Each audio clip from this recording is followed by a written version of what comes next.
referee this afternoon is George Renix. Your umpire is Walt Parker. Your head linesman is Ed Marion. Your line judge is Dick Jorgensen. Back judge is Bob Rice. And Joe Gonzalez is the field judge.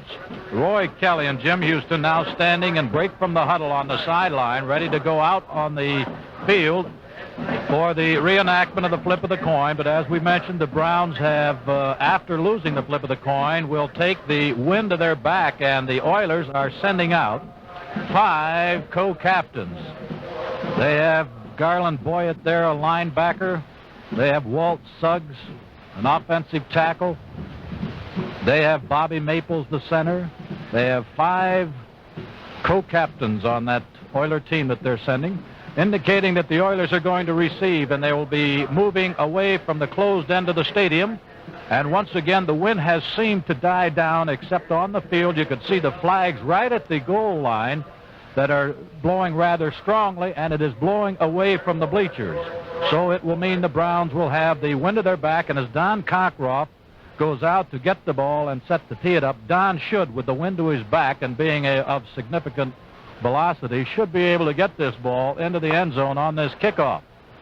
The Houston Oilers, whom the Browns will play 2 weeks from tomorrow night in the Astrodome, after they have a visit with the Pittsburgh Steelers next Sunday, as this is the fifth to the last game of the regular 1970 season. The Oilers now have taken up their kickoff positions. Joe Jones is standing on the 45-yard line. Cockroft back on the 30, ready to approach the ball and kick it. We're ready for the action, and to call it for you is Gib Shanley. Thank you, Jim Grainer. Good afternoon, everybody. Jerry Levias and Benny Johnson waiting at the goal line. It's taken deep in the end zone by Johnson, 6 yards deep, and he'll stay there with it. And the Houston Oilers will put the ball in play out at the 20-yard line, and a white balloon bounces down along the 25. Here, Rich Barnes takes a shot at it. Missed. Bob Matheson gives it a kick. And broken by Ernie Kellerman. Here come the Oilers out of the huddle. Alvin Reed is the slot end. He is tight on the right side. They have the straight tee in the backfield, Levias in motion. And off comes to the big fullback, Hopkins. Hopkins over right guard to the 24. Pick up the 4 yards on the play. Pulled down by Erich Barnes and by Jerry Shirk.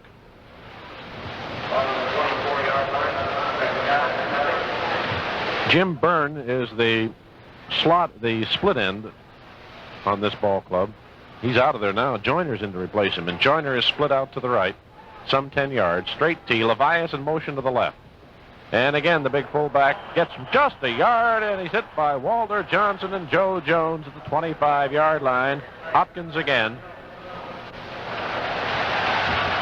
Joe Jones is already a favorite in Cleveland, and this is his first start. And they ran both of those to his particular side as they sent Levias. They have the flanker lined up with the 2 running backs, so they have 3 players behind Charlie Johnson, the quarterback, sending Levias in motion to the left, ran it to the right. Joyner now is the flanker to the left. Levias splits 5 at right end, and Reed is out 2 at left end. Johnson throwing in the middle. It's caught by Reed at the 29. He bounces forward to the 32 and gets the first down. Got good effort there. Lindsey finally made the tackle as he bounced off Mike Howell. Good effort by Alvin Reed to get the first down. Pickup of 7. That's what'll happen when you go to your tight end, who invariably is not 180 or 190, but he's 225 up to 240, and Mike Howell met him at the 29 and almost had him stopped, but it was the momentum, just like Milt Morin is that good and that big to pick up that extra 3 yards. Joyner again, flanked left. Levias split right. Johnson bootlegs right. Throws. It is dropped by Reed at the 38-yard line, and Joe Jones really nailed Charlie Johnson just as he threw the football. They had Glenn Ray Hines, the right tackle, on Joe Jones. He did not have double coverage. Man, he went in there like he had nobody on him. Houston was the closest man to Reed, but Reed just dropped the ball. He was turning upfield and took his eye off it. I think Charlie Johnson saw Joe Jones coming, and he might get Jones conscious before this game's over, Gib. Right, and the rest of the league may join him. Now they have a slot back to the right. That's Richardson with Joyner split 7 to the right. Levias in motion to the left. Johnson to throw. He's hit again by Jones as he unloads, and it is caught by Levias. He's out of bounds at the 41-yard line. This time Jones hit Johnson from the blind side. It's a 9-yard pickup. And Garlington is the man who got Levias out of bounds. It will be a 3rd and 1. And Burns in replacing Joyner.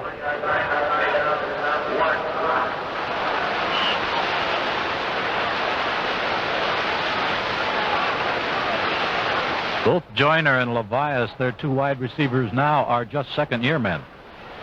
Levias is flanked left. The ends split about a yard. Hopkins, right tackle, gets the first down at about the 42. Slid just in between Jones and Johnson, and Gregory then made the tackle. It looks to be a first down by 4 or 5 inches. Right tackle sent Jones to the outside, and Walter Johnson to the inside by the guard, opening up. They're going to measure it. It looks like he might have it. This series starting on the 32. It's now on the 42. They got it. So the Browns have not had the ball. We're about almost 4 minutes into this ball game as the Oilers pick up their second first down. They started on the 20 as the kickoff went into the end zone. Nose of the ball is very close to the 43-yard line in the straight tee. Joyner is split about 7 yards at left end. Reed out a yard at right end. Levias in motion to the right. Handoff this time comes to Richardson. He is stocked up for a loss by Walter Johnson. Joe Jones helped on it. Loss of about a yard. 2nd and 9. 2nd and 11. 12:20 to play. First quarter. No score. The Oilers sometimes use the wishbone tee, which is a straight tee, except the middleman, who normally the fullback, is up a couple of steps closer to the quarterback. And today it's been the flanker who's at that position. Well, there's a lopsided tee now. Levias in motion to the left, Johnson throwing, and the swing pass is incomplete in the right flat to Roy Hopkins, the fullback. Houston and Barnes were drifting out in the area. It will be a 3rd down and 11. Yeah, but I don't know whether it's my imagination, but I think we have seen more of those little dinky swing passes drop, both when you're watching college football on TV and in the pros this year than any year before. I think you're right. I'd be anxious to find out if anybody has a theory why. It could be all the knee injuries. Possible. Might be. Joyner now will flank to the right. There's the wishbone tee. Levias in motion to the left. He's the middle man. Johnson to throw. Setting, fires in the middle, caught. Again, it's Reed. A fumble. Houston recovers. On the 49, they're going to rule the ball was blown dead, however. At the Browns' 47-yard line, it'll be just enough for a first down, and another great effort by Reed. Again, he lunged for the first down. Fans don't like the call, but the Browns didn't say much about it. The whistle had blown. Barnes, the man who made the tackle. Boy, Reed was wide open. There wasn't a man within 3 or 4 yards of him. When Levias goes in motion, why, it simply takes the right cornerback out with him. He's been going to the left all the way so far, and it means Walt Sumner goes out. Now Joyner is out there as a split end. He's out about 12 to the left, and they're in the wishbone tee. Now Levias goes in motion to the left. Hand off. Up the middle on the draw comes Richardson. He's to the 40, to the 38, and slammed back by Joe Jones. That'll get you 15 someday, Joe. He's very anxious. He's a rookie, and he wants to please everybody. And the boys, everybody calls him Turkey, and he loves that. Joe has a rather long neck. I think it's his stride, too, that he almost runs like he's waddling, yet he is very fast, and I think that's one of the reasons he was called Turkey in college. 2nd down and 2. Levias split right. Joyner's flank left. Hand off to Richardson. Left tackle into the Browns' 37, and not quite a first down from here. Johnson and Lindsay on the tackle. Joe Jones also runs a little pigeon-toed. Well, turkey-toed, I guess it is. Not even close enough for a measurement. It's 3rd and probably about 3/4 of a yard. Ball just nosed over the 38. They've got to reach the 37. It's a rather long set of signals Johnson called in the huddle. Ends are in. Levias is flanked left. Fake handoff. Johnson, the flag down. He throws. It's incomplete in the right flat to Richardson, his running back. Houston covered very well on the play. We have a flag on the play thrown by the line judge. Appears to be against the Browns. That gives them the first down. It would have been fourth. Referee signals offside. That's a costly one because the Browns had them. They put 6 men up on the line expecting a plunge between tackles. They went to the wide side, and Houston recovered very well on that, but the offside nullified that, so their drive is alive. Joyner flanked left, Levias out 5 at right end, and Reed out 2 at left end. Charlie Johnson drills one. Intercepted by Walt Sumner on the 23. He's to the 30. Walt Sumner to the 40, the 45, the 50, out of bounds. On the Houston 48-yard line, Reed, the man who knocked him out of bounds, a 28-yard return from the 23-yard line into the 48-yard line. Sumner right on the spot. There's an official timeout on the field. The score, the Browns nothing, the Oilers nothing.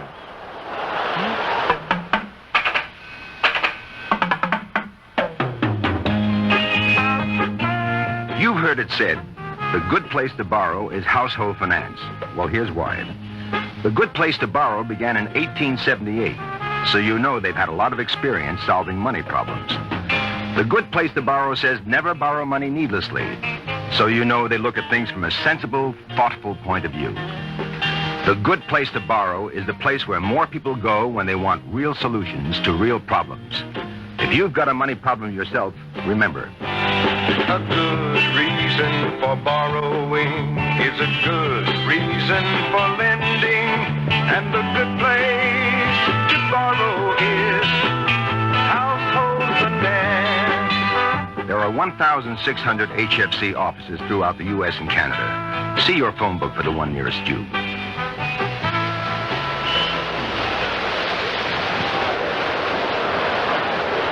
Almost 5.5 minutes elapsed before the Browns got the ball. Sumner had great coverage on Levias as he was running a post pattern. Cut in front, now the Browns on the offense. Collins is in the lineup. He is tight at right end now with Hooker flanked to the left. Bill Nelson, the quarterback, Bo Scott and Leroy Kelly, the runners. Fake handoff, and Nelson blows left. He throws. It is dropped at the 46, a low throw to Bo Scott out at the left sidelines. Ken Houston had him very well covered. The Browns have Hooker, Shafrath, Damari, Hoagland, Hickerson, Toffoni, and Morin up along the line. Nelson, the quarterback, Kelly and Scott, the runners, and Collins, the flanker. Houston Oilers have Pat Holmes, Willie Parker, Tom Domrays, and Elvin Bethea. The defensive line will get the rest in a moment.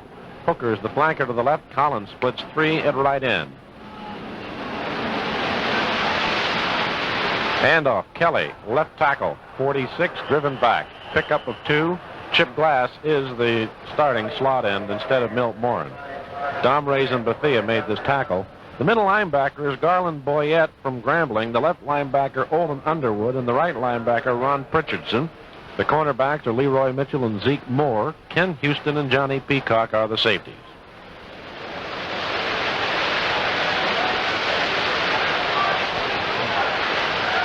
And Bethea is the right end.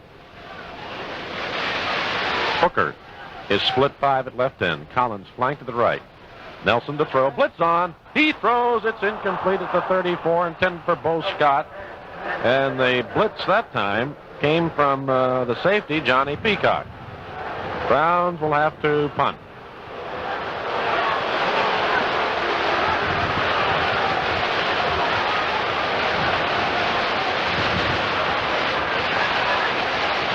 John Cockcroft, last man to go out on the field. He changed his shoe. Levias and Richardson are the deep men. Cockcroft has to decide at that point on the field whether the ball club is going to punt or kick a field goal. Good snap. High short kick. Fair catch. Held at the 17 by Levias. Houston Oilers now come out on the field to try to move the football again. A 29-yard punt. No return. Houston starting play on the 17-yard line. 8:40 to play, first quarter. Browns had it for 3 and a punt.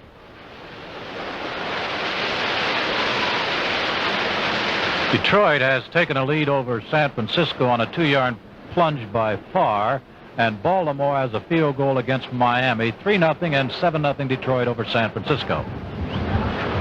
Oilers in the wishbone tee. Joyner is split left. Levias in motion. Joe Jones stacks up Mike Richardson for a loss. Hit him at the 15, 16-yard line, and then slammed him down back at the 10. The man that was covering Jones, Hines, the right tackle, Jones took him right with it, and it looked like Hines and Jones both were tackling the runner. I bet you, Hines just said something to Jones as they passed each other. Probably said, "What are you doing?" Levias split 5 to the right. Joyner flanked to the left. Reed out a couple at left end. Charlie Johnson back to throw. He fires. It is incomplete and almost intercepted on the 38-yard line. Intended for Joyner, and again, Sumner covering. Ball had been about a foot higher. Sumner was getting in front of him. It'll be 3rd and 11. Wynn might have got a hold of that ball. I don't know how strong it is down there, but that was a rather long pass, not only down deep, but it was to the sideline, and Charlie Johnson was over on this sideline. It looked like the Wynn might have caught it because it was well out of the reach of both the receiver and also the man covering Walt Sumner. Now they have a double wing. Richardson, the running back, is a slot back on the right side. Johnson to throw. He throws a screen out in the right flat. It's caught by Hopkins. He slips. He's knocked down then by Houston on the 21-yard line. And the Oilers will have to punt. And we have a flag dropped at the 20. Jim Houston now talking to the officials. He's declining it and coming off the field. It is ineligible receiver downfield. And Blanton was right there on the sideline waving his hands like a man was safe sliding into second, saying, "Decline it, decline it." Morrison and Sumner in double safety, and Spike Jones will do the kicking for the Houston Oilers.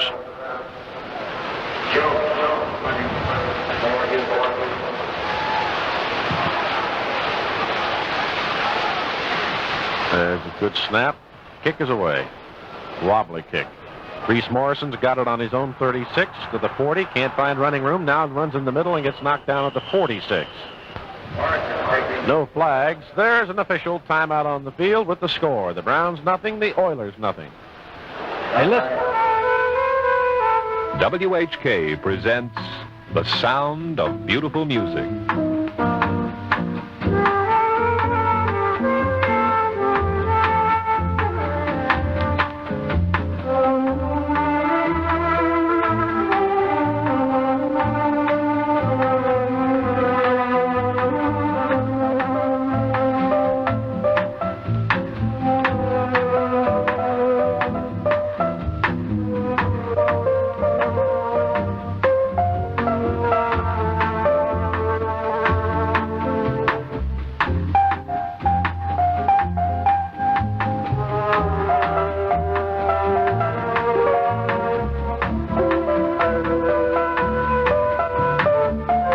WHK presents The Sound of Beautiful Music 24 hours a day. WHK 1420. Three games now are 3-0. Baltimore over Miami, Cincinnati over Pittsburgh, and Dallas over Washington. All 3-0. 4 of them make it the Jets over Boston. Collins flanked to the right. Hooker out about 4 yards at left end. Brown starting on their own 46. Bo Scott hits right tackle. Fights to the 49-yard line. A pickup of about 3 on the play. Bethea and Pritchard making the tackle. Gene Hickerson tried to clear out the path. 2nd down and 7. In that Cincinnati game, Gibb, it was Horst Moolman naturally, but his field goal came from 17 yards out. We'll keep our eye on that game. It's a big one as far as the Central Division is concerned. 6:50 to play in this first quarter. Collins flanked to the right. Hooker again out about 5, 6, 7 yards at left end. Nelson to throw. looks, fires. Caught by Scott at the 40-yard line of Houston to the 35. He's down at the 32-yard line of the Houston Oilers. Zeke Moore made the tackle. A 19-yard pickup and good protection that time for Nelson. Didn't even try to get out of the pocket, and after Scott got that ball on about the 40-yard line, had he been able to turn outside, he probably could have gone all the way. I don't know who it was, probably a linebacker, but he turned him in, and he kept Scott in a lot of company. Get a break after this play. Collins flanked to the right. Hooker out forward left end. Glass tight at right end. Give to Kelly. Trap up the middle. He's to the 30, to the 27-yard line, and a pickup of 5 yards. Houston made the tackle for Houston. 10 seconds for station identification. This is the Cleveland Browns Football Network. This is WHK 1420 Cleveland, making new friends every day with the sound of beautiful music, latest news, and adult entertainment. WHK has what more Clevelanders want. 5.5 minutes to play first quarter. Kelly now is a slot back to the left. Hooker split left. Collins flank right. Up the middle on the draw. Bo Scott. 25. Breaks a tackle. Breaks another with the 20 and goes down at the 18-yard line. Pritchard, the last man to hit him, will get credit for it. They both fell. They just knocked into each other. 9-yard pickup. 1st and 10 for the Browns on the 18-yard line. Houston has a Houston as a defensive back, and the Browns have a Houston as a linebacker.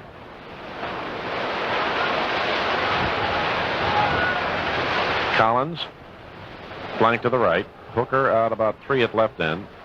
Give to Kelly, sweeping right end. Hickerson in front of him. 20, 15.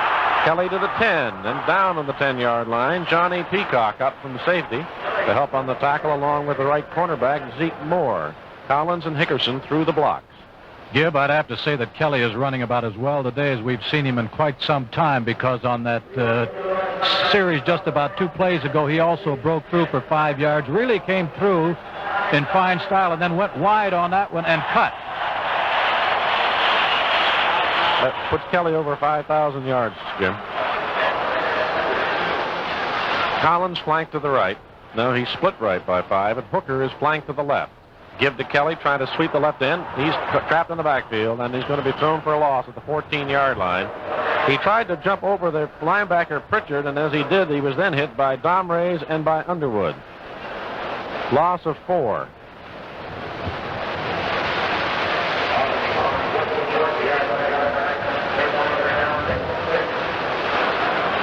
Well, the 3rd and 6 here means that probably they get the first down or they go for the field goal. 3:39 and the clock is running first quarter, no score.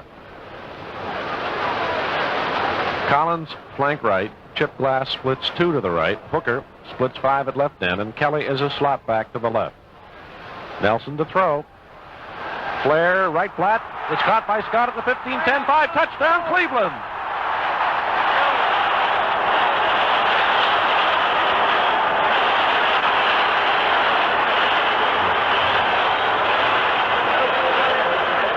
He beat the middle linebacker, Garland Boyette, on the play, and Boyette hit him on about the 5, but didn't get enough, and Scott just carried him in with him. 3:20 remaining first quarter on the first touchdown of the game.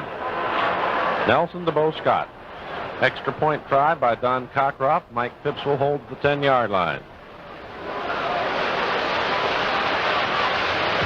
Snap, spot, kicks up. It's good. There's an official timeout on the field with the score. The Browns 7, the Oilers nothing.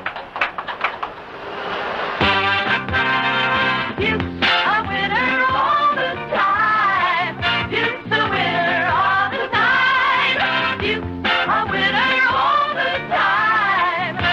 Ba-ba-ba-ba-ba-ba. You too can be a winner if you tell a man to make your beer Duke, whether in bottles, cases, or on tap. More people every day are discovering the deep down satisfaction that comes with every sip of Duke. Try a Duke today. All you have to lose is your thirst. Be a winner. Try a Duke.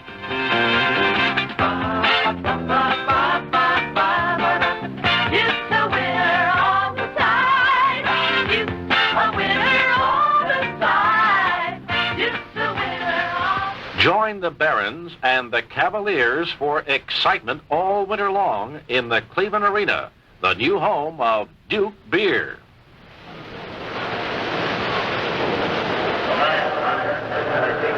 "54 yards in 7 plays. Gary Collins was split wide to the right, and he did the post pattern, taking his cornerback with him as Scott flared to the right and cleared the area out. He had one man to beat. He did because he was only 5 yards away. So the Browns go up 7-0 at 3:20 first period, and just as Don was ready to approach the ball, the wind blew it over. Miami now with a touchdown against Baltimore. It's a 7-3 game, Miami leading. That was a 10-yard field goal by LeBray, gives L.A. a 3-0 lead over Atlanta. Kick by Don Cockcroft, drifts over to the right, and it's a live ball, finally picked up at the 5 by Levias. He's away at the 10, left sideline, breaks a tackle, now gets out of bounds at the 23-yard line. Bob Matheson touched him last. 19-yard pickup on the play. And it'll be 1st and 10 at the 23-yard line. Two Brownies had a real good shot at Levias on the 5-yard line, but he reversed the field, went up to his left, and was able to pick up about 16, 17 yards on it. Joyner splits about 12 at right end. Levias slot back to the right. Reed out a couple at left end. On the draw, sweep around left end by Dawkins. Dawkins at the 30 to the 34, 35-yard line. That'll be a first down. Pickup of 12. Mike Howell made the tackle. Dawkins has replaced Hopkins as a running back. The rookie from Wisconsin.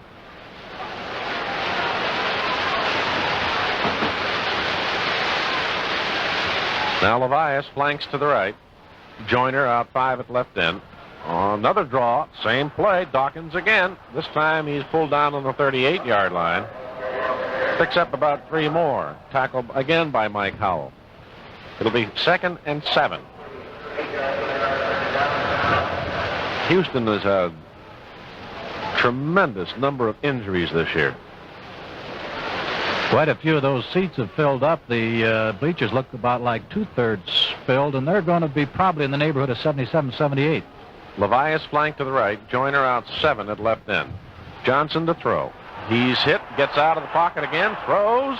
It is incomplete at the Browns' 45. Almost picked off by Houston. Kellerman then came up behind and broke up the play for everybody. The intended receiver was Alvin Reed. Boy, and I tell you, Ernie would have been a sad person if Reed had gotten that, because Kellerman was in front of him and almost had it, but Reed almost had it too, and it meant he would have had to have caught it between Kellerman and Houston. Horst Mullman with another field goal from 16 yards out, and the Bengals go up 6-0 on the Steelers. That game in Cincinnati. 3rd and 7 for Houston.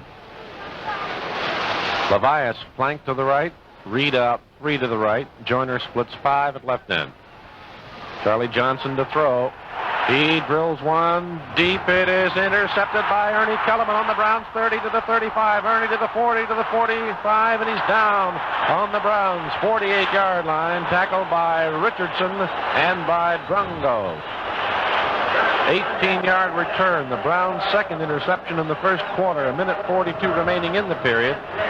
The Browns' offense moving out on the field. This isn't the Charlie Johnson that we're used to seeing. However, remember, this is just the first quarter. 1:35 left. Lots of football left this afternoon. Hooker is flanked to the left. Glass out 3 at left end. Collins splits 5 at right end. A blitz on. The give is to Bo Scott, trying to hit right tackle. Gets around the end of the 50, and that's all. The blitz by Pritchard, the right linebacker, and he trailed the play and helped on the tackle, along with Boyette, the middle linebacker, and Underwood, the left linebacker. Pickup of 2, 2nd down and 8.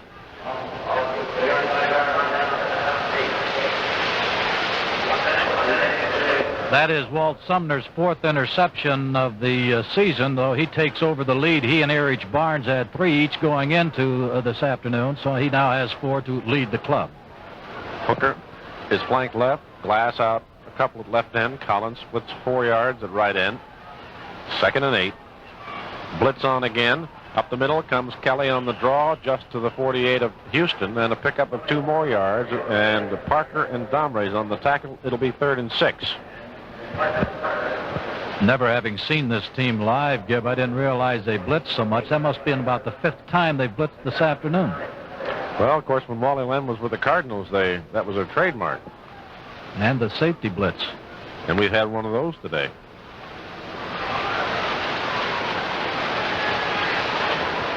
Kelly now is a slot back to the right. Collins split right. Glass out 3 at left end, and Hooker flank to the left. Nelson to throw. In the middle, overthrown, intended for Collins down on the 33-yard line. The Browns will have to punt.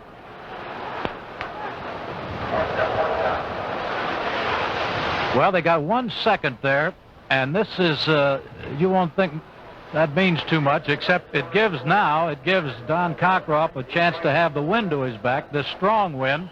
The scoreboard clock says 1 second, and he will kick this, and then they will change field directions, and the Browns will have the wind in their face. Levias and Richardson, the deep men at the Houston 10.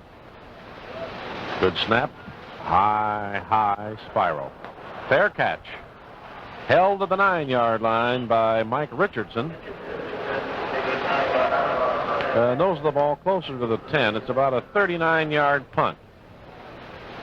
The scoreboard says no time remaining. The gun's not been fired yet. I have no idea what the discussion is down on the 10. I don't see a single flag on the field. No, I was going to say it might have been a penalty, but there's no flag down.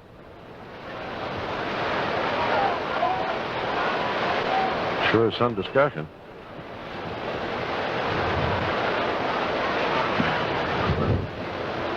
Now the Browns seem to be coming back upfield. Both teams are. They're talking mostly to the Oilers now. Called Charlie Johnson up there. I want to know how you shoot a gun. There's the end of the first quarter with the score. The Browns 7, the Oilers nothing. Hi, this is Ronnie. Where were you and what were you doing when you first heard this song?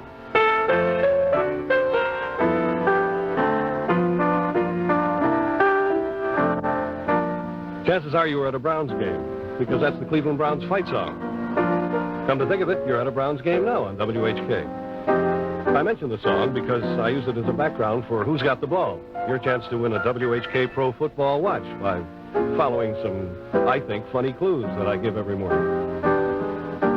I do lots of things on the Grin and Barrett hours, between 5 and 10, Monday through Friday on WHK, but quite honestly, the most exciting is the hour the day after every Browns game that I get to be with you and Bill Nelson, Browns quarterback. Between 8 and 9, almost always on Monday morning. Monday morning quarterback. You, me, and Bill Nelson. See you tomorrow morning at 8 on WHK.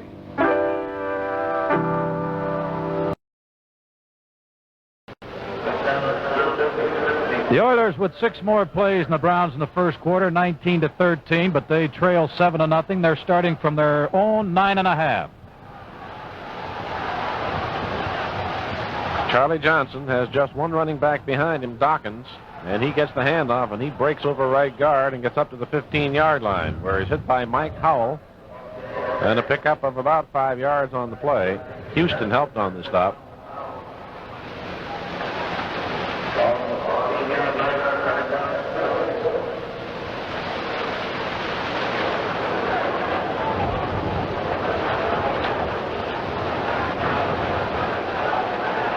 Byrne is back in the game. He split about 5 at left end. Richardson's a slot back to the left. Johnson straightens up, drills one in the right flat, overthrown, intended for his slot end. Reed at the 20-yard line. Kellerman covering. Ball was overthrown. Sonny Jurgensen has hit his slot end Smith for a touchdown, 20 yards. Washington up on Dallas 7-3. A couple of the divisions, as you know, could all but be wrapped up today. Baltimore with a rather big lead, and also the Minnesota Vikings. Mac Hike is the flanker in the game. He's a slot back and out to the right now. Byrne is split right. Reed out a couple of left end. On the draw, Dawkins up the middle. Ooh, he really got hit hard on about the 19-yard line. by Jim Houston. That saved a first down. Dawkins had his eye on the 20-yard line. That's what he was going to dive for until Houston cut him off and hit him hard and drilled him backwards. So it's 4th down and 1, and the Oilers will be punting. We had a good shot at that from our vantage point up here, Gibbon. Man, that hole opened up. It looked like Dawkins had enough room to go for the first down. Nice recovery by Jim Houston. Nice reaction. Spike Jones to kick from the 5. Music to our ears. Sumner and Morrison are deep. High spiral. Sumner on his own 43, up the middle to the 48, and he's down at the midfield stripe by Jess Willis. 38-yard punt, 7-yard return. There's an official. Timeout on the field. The score, the Browns 7, the Oilers nothing. WHK presents The Sound of Beautiful Music.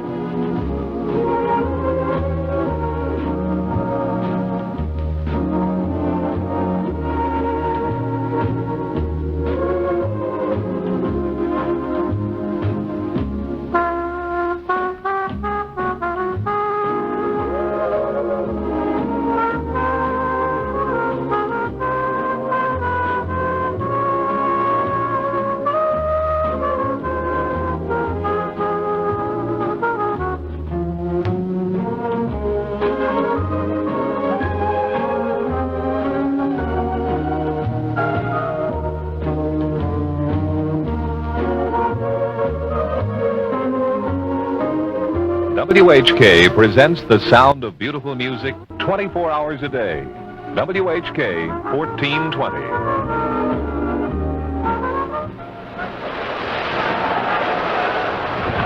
Brown starting play at midfield. Collins split 4 to the right. Morin's in the game. Out a couple at left end. Hooker flanked left. Nelson to throw. The long one to Gary Collins. Just off his hands down at the 17-yard line. Might have been touched by Leroy Mitchell, or Mitchell might have bothered him on the play. I'll tell you, Gary is looking at the official, and I was watching Gary on that one. I kind of sensed that maybe Nelson would be going for the bomb, and Leroy Mitchell was doing an awful lot of pushing, which was okay, but even downfield, the line of scrimmage on the 50, by the time Gary hit the 35 and 30, he was still pushing him, but Nelson had not unloaded the ball yet, so he was given an awful lot of problems by this Mitchell, who is covering Gary this afternoon. Hooker flanks left. Collins out about 3 at right end, and Mitchell right up on the line with him. Kelly, trap over left tackle to the 48, picks up 2 yards. Domray's on the stop, along with Pritchard, the right linebacker. That will bring up a 3rd down and 8. Boyette also helped on it. You can touch a receiver, defensive back can, Jim, until they are even as far as receiver catching up with you or starting to pass. As long as you keep him in front of you if you're the defensive man. 12:55 to play, second quarter. 7-0 Cleveland. Collins splits 4 at right end. Hooker is flanked to the left. Fake draw, screen the left flat to Bo Scott, dropped the ball at the 45. It's incomplete. It was a forward pass by about a yard or so. Pritchard was there trying to pick up the football. Domray's also. The Browns will be punting. And Bob Greasy has gone 15 yards for a touchdown, and Miami goes up on Baltimore 14-3.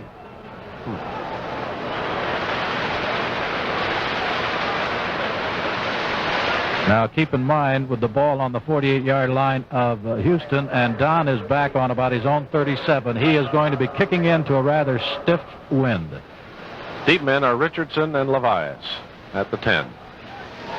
Good snap. High, beautiful kick.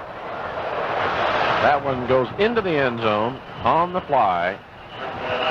And the Houston Oilers will start out at the 20, a 48-yard punt with no return.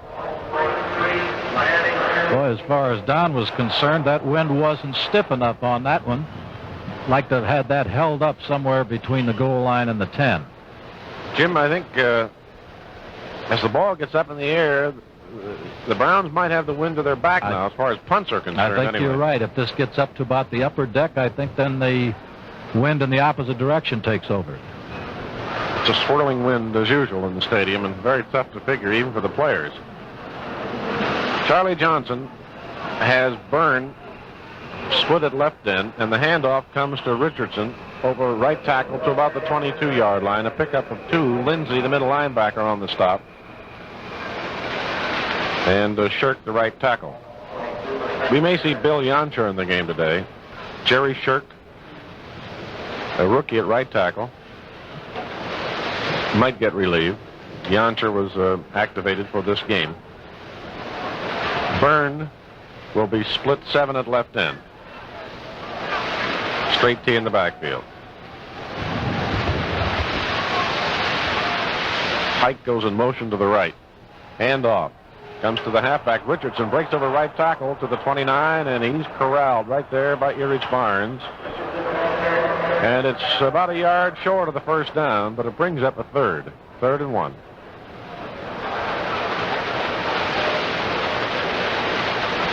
That's pick up 7 yards for Mike Richardson. Boy, he exploded through that hole there, and if he gets to the outside of Erich Barnes, why, he's got big yardage, but Erich wasn't about to let him.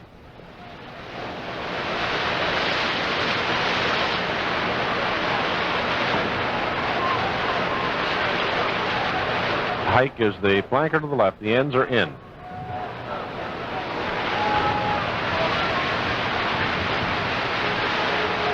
Give to Richardson. Hit at the 30. Driven back.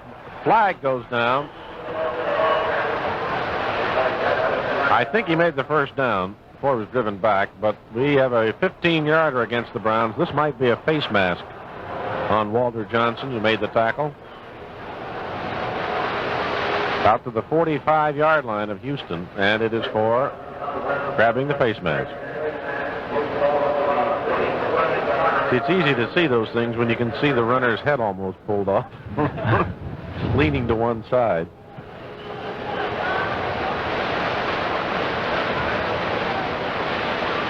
"11 minutes to play in the first half. Hike is a slot back left. Byrne is split 10 to the left. Reed out of about 2 at right end. 1st and 10. Charlie Johnson to throw against the blitz. It's caught by Hike, and he's nailed by Sumner at the Browns. 48-yard, Kellerman rather, hit him. Got him at the knees as he was in the air. And it's a 7-yard pickup, and that against the Browns blitz. Levias back in the game. Hike goes out.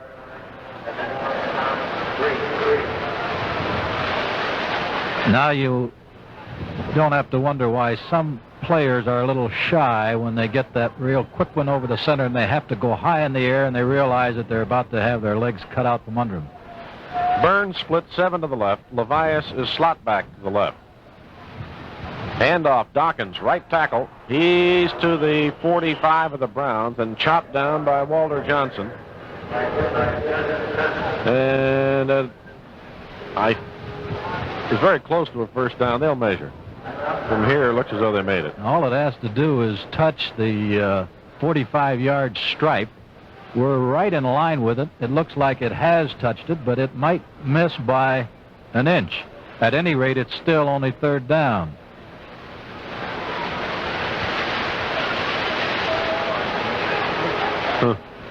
Just about an inch. Atlanta over L.A., 7-3, second period. Detroit leads San Francisco now, 14-0. That could jam up the Coastal Division, Western Division. And Dallas now back on top of Washington, 10-7. 3rd down. Levias is flanked to the left. Ends just about a half-yard split. Now they're moving in tight. Johnson gives to Dawkins. First down. Hits right tackle and fights into the 40-yard line. Mike Howell and Erich Barnes on the tackle. A 5-yard pickup. First down and 10. And Hike is coming back in. Levias goes out.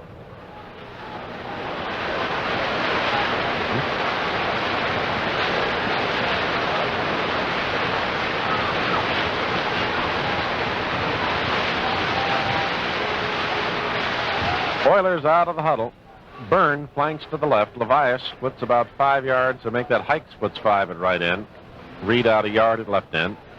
Johnson hands off. Dawkins on the draw. 35, 30, 25, 20, 15, 10, 5. Touchdown, Houston. 40 yards on the draw play for Joe Dawkins, the rookie from Wisconsin. Mike Howell, fighting off a blocker, tried to knock him down with a cross body block at the knees at the 20, and he broke that off, and that was the end of it. 9:08 remaining in the period on the Houston touchdown. And Roy Garella will try to tie it. Jerry Rome holding at the 10.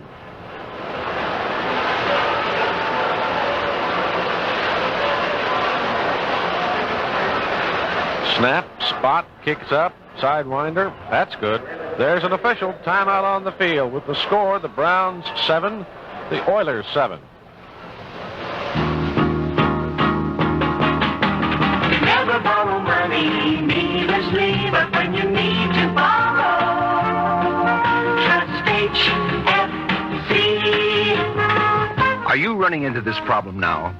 Your paycheck has shrunk, less overtime, high prices, more deductions, but those monthly bills and installments are as big as ever. Maybe it's time to rearrange your finances with a bill payer loan from Household Finance. Pay everything, then have just one payment a month to Household that's small enough to handle comfortably. Make sense? Then see Household Finance now. Never borrow money needlessly, but when you need to borrow, trust HFC. That's Household Finance. For a large or small loan, visit the household office nearest you. There are 18 offices in the Cleveland area. See your phone book for the addresses.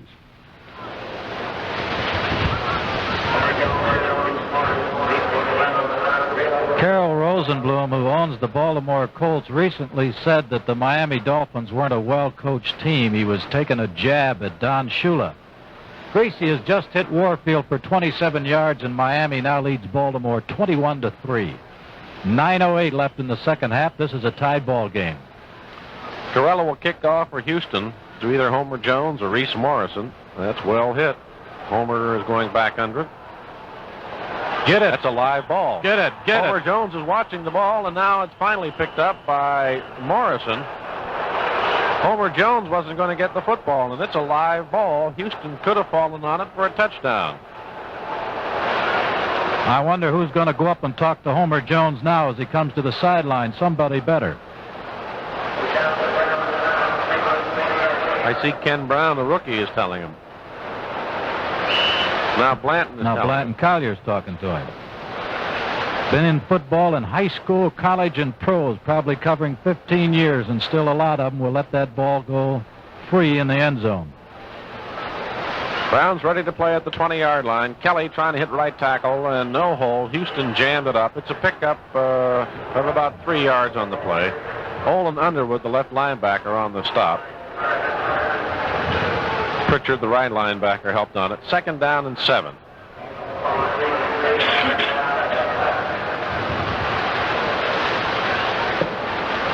.8:35 to play in the half. 7-7 score.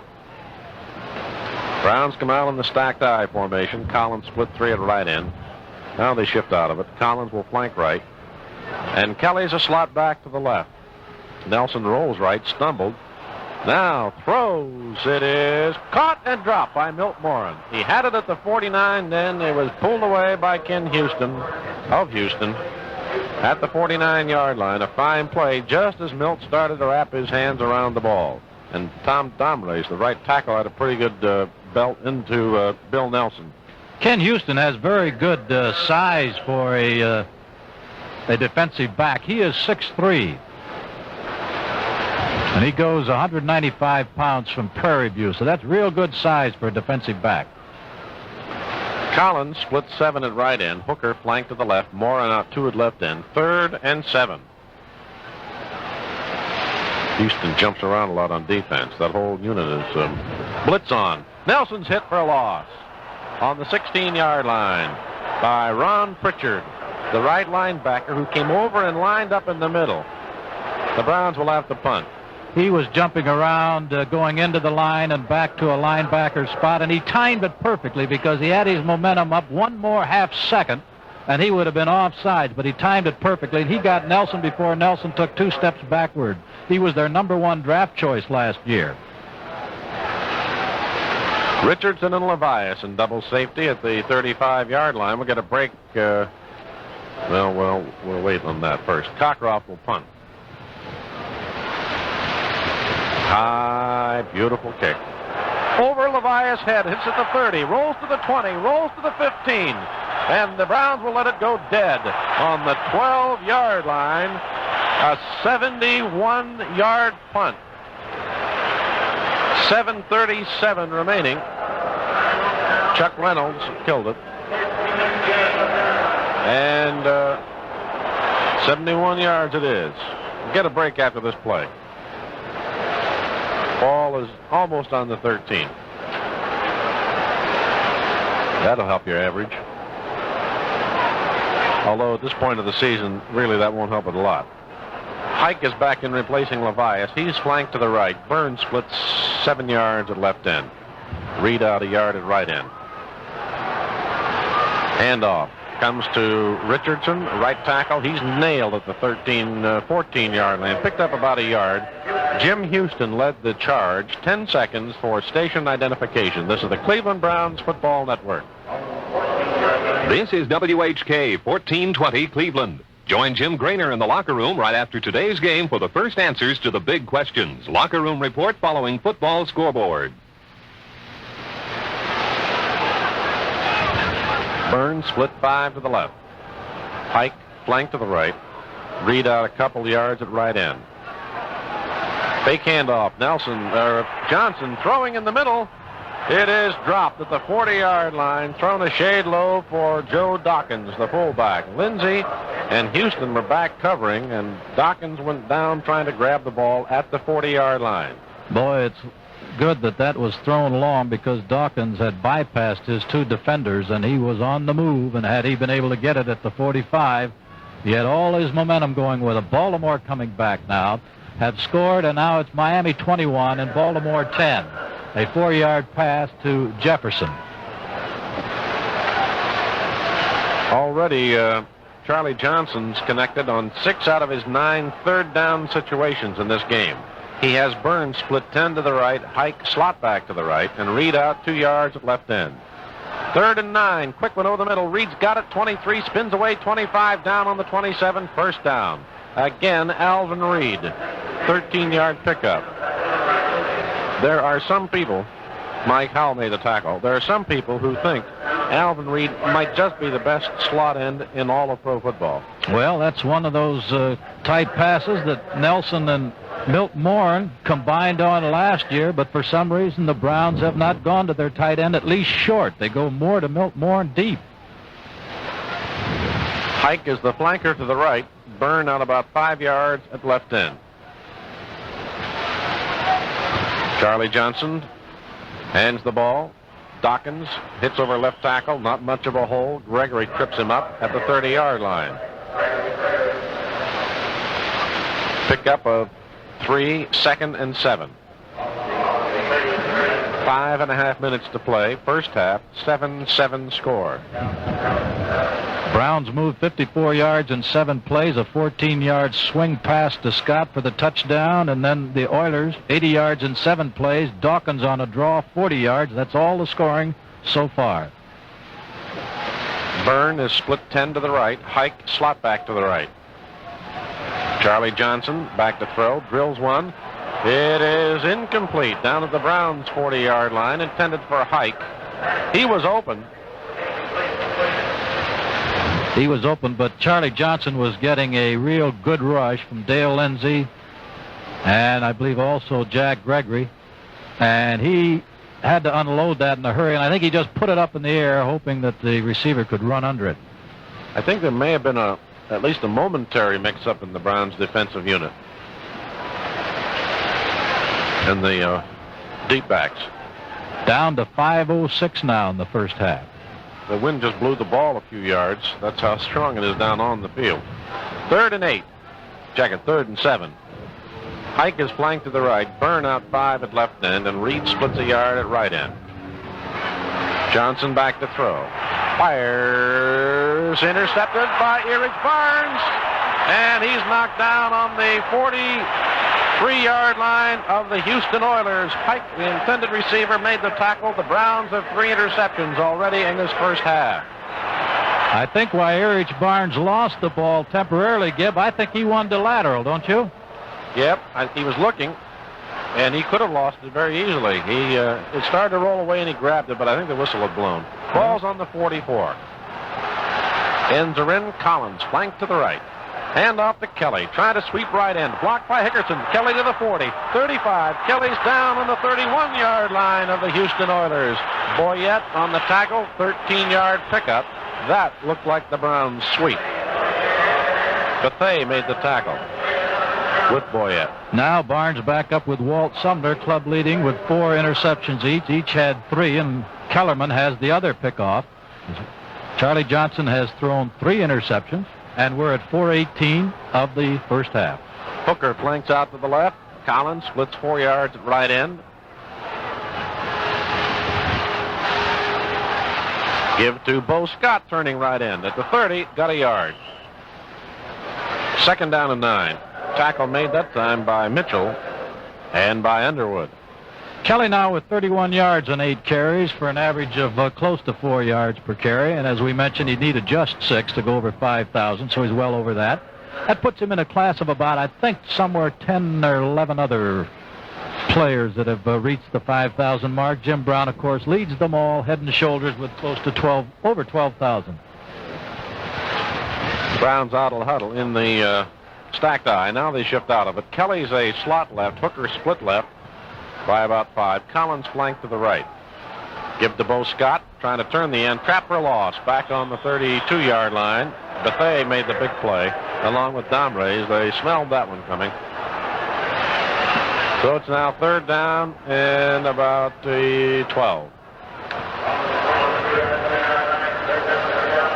And another one of these situations where you go for the first down, you go for the field goal as the clock continues to run, and we're under 3 minutes in this first half. 7-7 the score. 21-10 still Miami over Baltimore, and nothing new on the Cincinnati game. They lead 6-0 over Pittsburgh. Collins flanked to the right. Hooker out 5 at left end. Nelson back to throw. Drills it. Morin's got it at the 20, the 15. Morin to the 12. He's fighting to the 10. He's down to the 9-yard line. Milt Morin. Gib, I was watching Morin on that when he was absolutely wide open. Nelson's pass was real high. I was surprised that it had. I don't know, maybe the wind took it, but Morin made a sensational stab on that particular play. Great stab.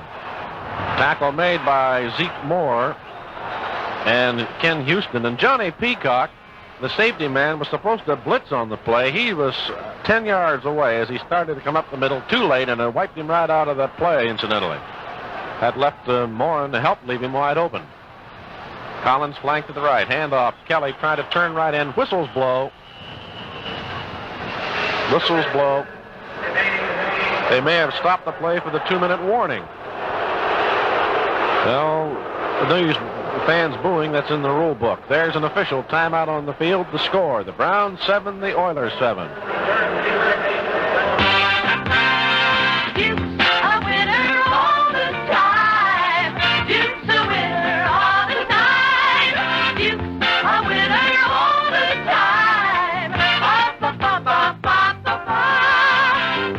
Look around. There's probably a beer drinker next to you enjoying an ice-cold Duke beer. Look at the rich, creamy color, bubbling with natural beer flavor. The cold, right-now taste of Duke is pure beer-drinking pleasure. Tell the crowd to move over. There's always room for another Duke drinker. Be a winner. Try a Duke. Duke's a winner all the time. Duke's a winner all the time. Duke's a winner. Join the Barons and the Cavaliers for excitement all winter long in the Cleveland Arena, the new home of Duke beer.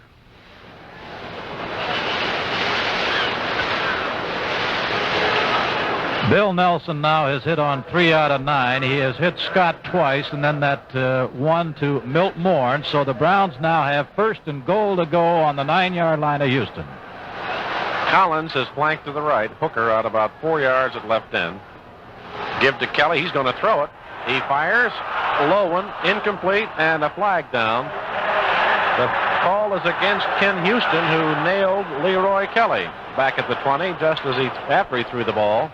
Could be roughing the passer. What do you call that? Roughing the halfback? Roughing the option.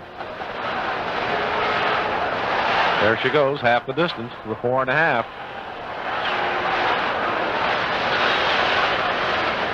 Personal foul, roughing the passer. Automatic first down on about the 4. Horace Gillum has the Cleveland record for the longest punt, incidentally, with an 80-yarder. Leo Brooks is another lineman in the ball game now for Houston, part of their goal line unit. Both ends split for Cleveland. Collins flanked right. 1:55 remaining in the half. First and goal. Kelly, right tackle, hit at the 4, driven back, and a very fine defensive play right at the line of scrimmage. The man who made the stop is Garland Boyette, the middle linebacker. Chip Glass now coming in. The Browns have 2 slot ends in there for blocking. Second and goal at the 4. Boys thought, Gib, when you put in 2 slot ends, why don't you throw to one of them once? Everybody knows that they're in there for blocking, and you reasonably assume they're going to stay on the ground. But try something different, throw to one of them. Collins is a wing left. Ends are in tight. Bo Scott, right tackle, to the 2. Caught by one leg. And the man who got him at the leg is Willie Parker. Mitchell helped on the stop.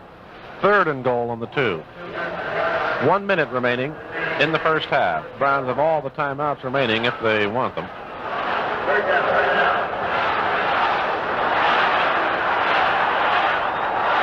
.48 seconds. Collins is a wing right. The ends are in. Kelly turning right end. Kelly to the 2, to the 1, and a touchdown.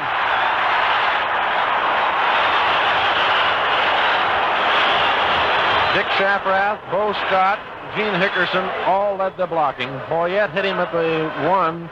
Kelly just got inside the end zone with 38 seconds remaining in the first half.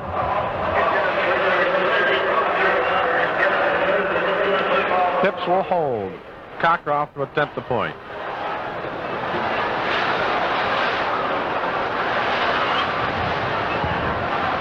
Snap, spot, kicks up. It's good. There's an official timeout on the field. The score, the Browns 14, the Oilers 7. WHK thanks you for joining us for another Cleveland Browns broadcast. We realize that some of you listen to WHK only for the Browns game, and we're happy to have you. But how about keeping your dial at 1420 after today's game? Ronnie Barrett will be with you right after Locker Room Report. He'll also be here on WHK tomorrow morning and every morning between 5 and 10. Then there's Ted Halliman, Frank McHale, Bill Collins, and Jack Reynolds throughout the day, all playing music we think you'll enjoy. Tune in before the Browns games on Sunday, and you'll hear Joe Black with his famous Journey into Melody. Throughout the day, you'll hear complete local and world news with Ken Hildebrand, Tim Taylor, Marv Boone, Bob Anderson, Dennis Buckle, and the Dean of City Hall reporters, Milo Towns. And there's Sidney Andorn with his penetrating commentary on the news every evening at 6:30, plus sports reports and race results daily with Gib Shanley and Don Calo. And don't forget the Monday morning quarterback, Bill Nelson. Enjoy today's game, but when it's over, as they used to say in radio, don't touch that dial. Leave it on WHK 1420. Lance Rensel has caught a 27-yard pass from Craig Morton, and now Dallas leads Washington 17-7. We have 38 seconds remaining in the first half, and the Oilers will get the kickoff and run a play or two. The clock will not start until the receiver touches the ball here. Deep men are Johnson and Levias. Drifting off to the right. Levias at the goal line, 5-10. Left sidelines, 20, 25. Nailed out of bounds by Ken Brown on the 26-yard line. 26-yard return. And the Houston Oilers have 32 seconds remaining. Clock has started. Should. Bob Matheson is playing middle linebacker now for the Browns.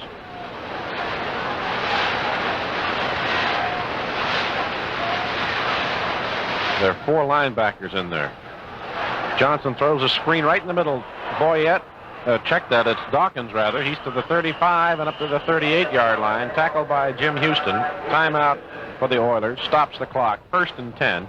23 seconds remaining in the half.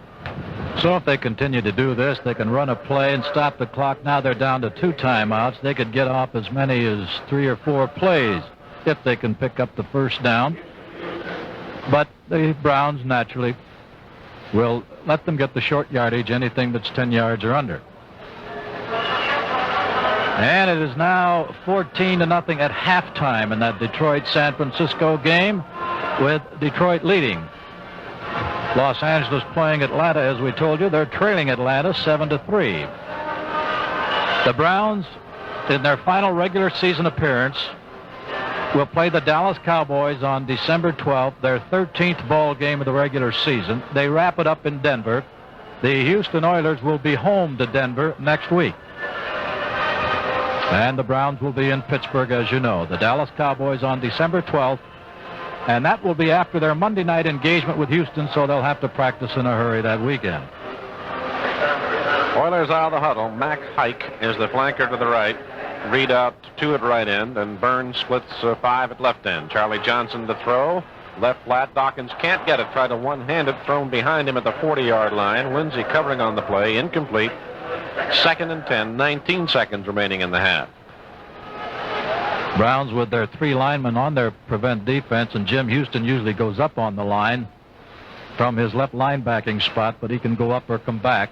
They only have a rush of about 2 people to make sure that Charlie stays honest. Ball on the Houston 38. Hike flanks far to the right. Richardson now is a slot left. Burns split left. Charlie Johnson to throw. In the middle. Flag down. He's hit. That's Richardson at the 45 and drilled down by Bob Matheson. We have a flag drop back on the 34. It's against the Houston Oilers. That was an 8-yard pickup. That'll be nullified. 13 seconds remaining in the half.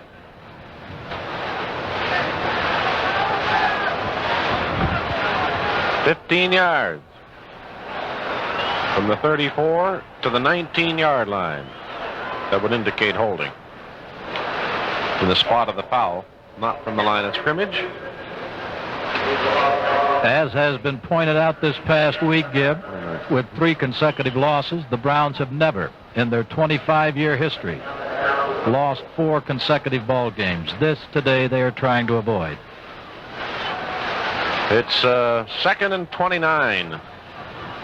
And the draw play. Up the middle comes Dawkins. 25, 30, down on the 35-yard line. Mike Howell and Dale Lindsey hit him. Timeout Houston with 5 seconds remaining in the half. And it will be about 12 to 13 to go for the first down. That's a 16-yard pickup. Got to reach the 48-yard line. The ball is on the 35-yard line. It was Dawkins on the draw who went 40 yards for the Oilers' only touchdown. The Browns had opened up with a touchdown and were moving with the benefit of a couple of interceptions. And then all of a sudden this game changed when Dawkins on the draw goes 40 yards. You don't expect the running back to go quite that far on a draw, but it has happened. Cincinnati and Pittsburgh might be at halftime now, still 6-0 in that ball game. Crowd here probably in the neighborhood of 76,000, somewhere in there. They had a 70,000 advance.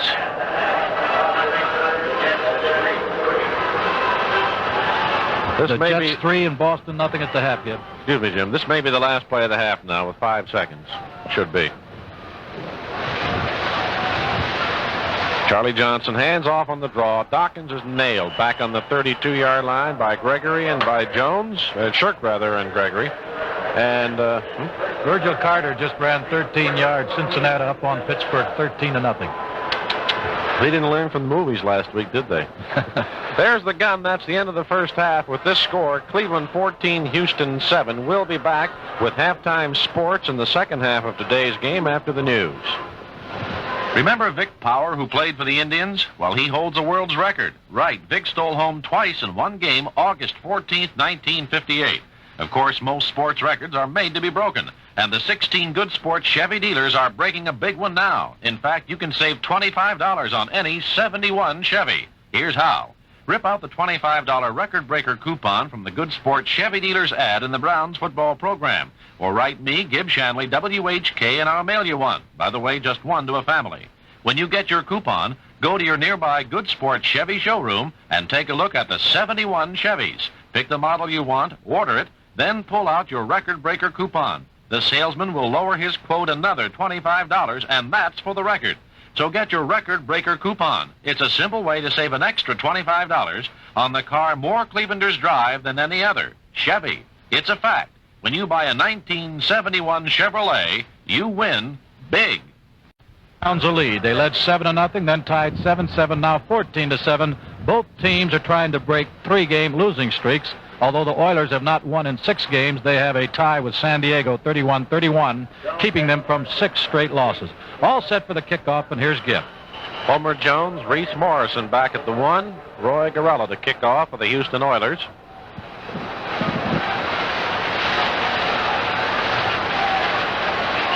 There's the whistle. Soccer-style kick. And the second half is underway. It's taken, hits in the end zone and goes out of the end zone. Reese Morrison back there watching the ball. And the Browns will start play in the second half on the 20-yard line.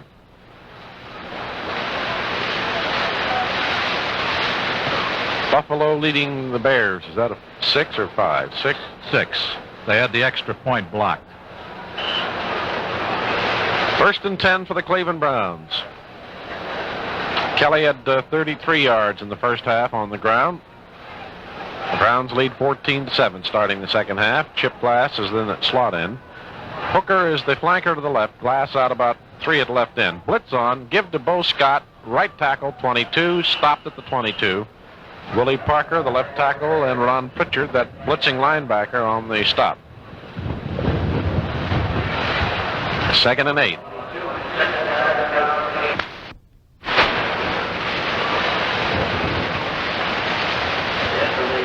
Hooker will again flank left.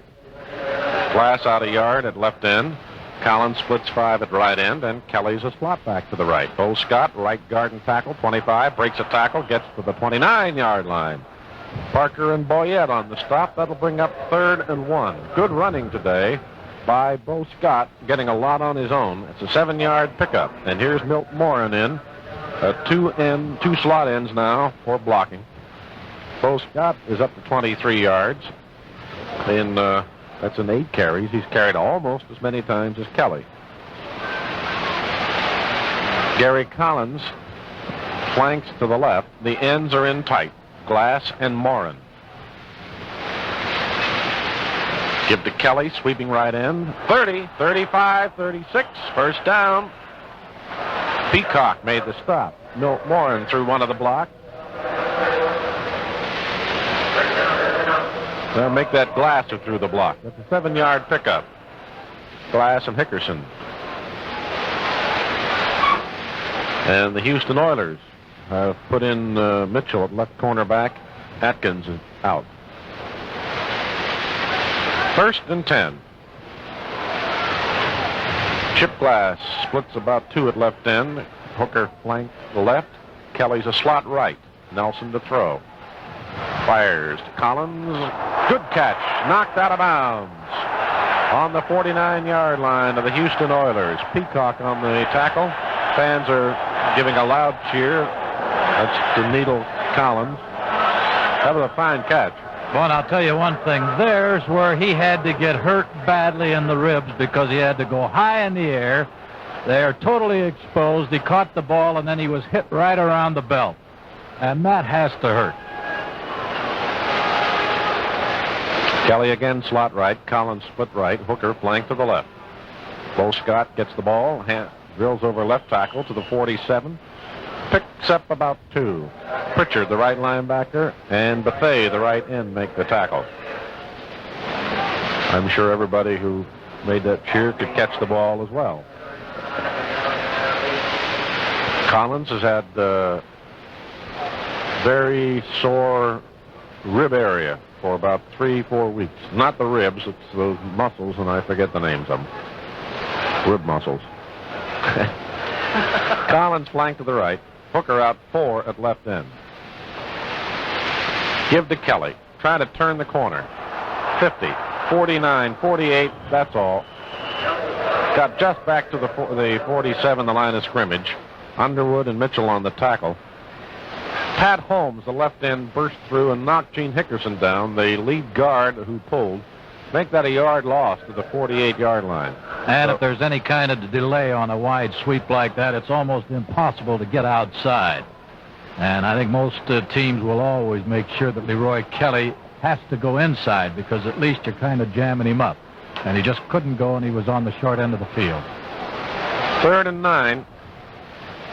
Hooker flank left. Collins split 5 to the right. Nelson back to throw. In the pocket, sets up.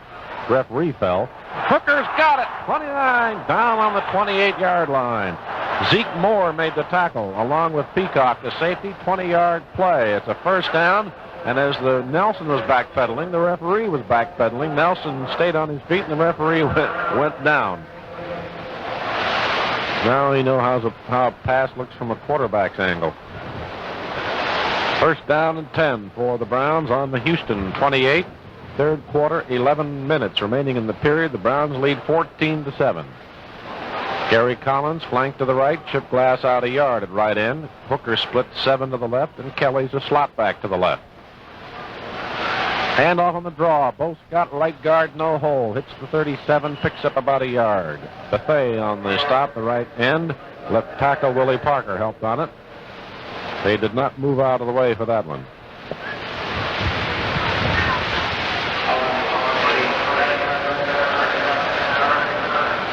Second and 9 on the Houston 27. Bill Nelson is 5 out of 11 so far, 92 yards, 1 touchdown. Hooker is flanked left, Glass out 2 at left end. Collins splits 7 yards at right end. Nelson back to throw. Sets, fires in the middle.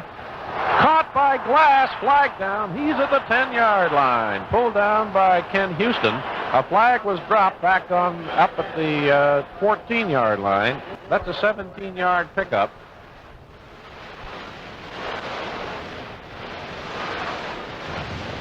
Appears to be against Houston. It is. Browns decline the penalty. It's called defensive holding. It's declined. First down for the Browns on the good catch by Glass. Jim in some traffic, too. Boy, he sure did. And as a matter of fact, Nelson pinpointed that one to Hooker a couple of plays ago, but he's gotten some great stabs by his 2 tight ends, Chip Glass and the one by Milt Morin, which set up their second touchdown. Call at the 9-yard line, about the 9.5. Hooker flanks to the left. Collins out 5 at right end. Glass out a half yard at left end. On a trap, Kelly, right tackle to about the 7. Tom Domray's on the stop, along with Willie Parker, the 2 defensive tackles. Hickerson and Damari tried to clean out the area. Pickup of 2, second and goal at the 7. 9:49 remaining, third quarter. Browns have dominated this third period so far. They've held the ball longer than the Oilers held it to start the game in the first period. Oilers haven't had it yet. Collins splits about a yard at right end. Hooker is a wing back to the left. Both ends are in rather tight. Fake handoff. Nelson's going to throw it. And it is batted in the air. Caught by Glass. A touchdown! Houston and Glass fighting for the ball. Went straight up in the air. Glass grabbed it again at the 1 and lunged into the end zone.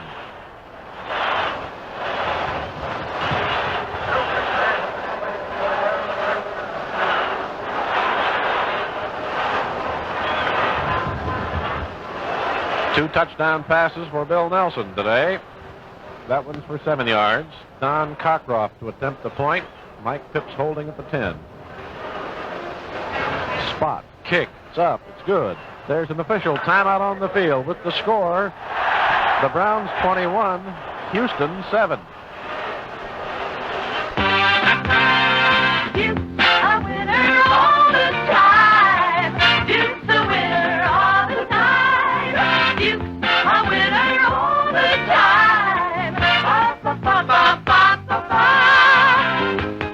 makes Duke the winner? Maybe it's that delicious Pilsner flavor, or maybe it's the new Duke Cooler Chest, an aluminized 12-can carton that keeps Duke cold and pleasure-packed 4 to 6 hours. Pick up a Duke Cooler Chest, a new innovation in beer pleasure from the winner. You be a winner, too. Enjoy a Duke.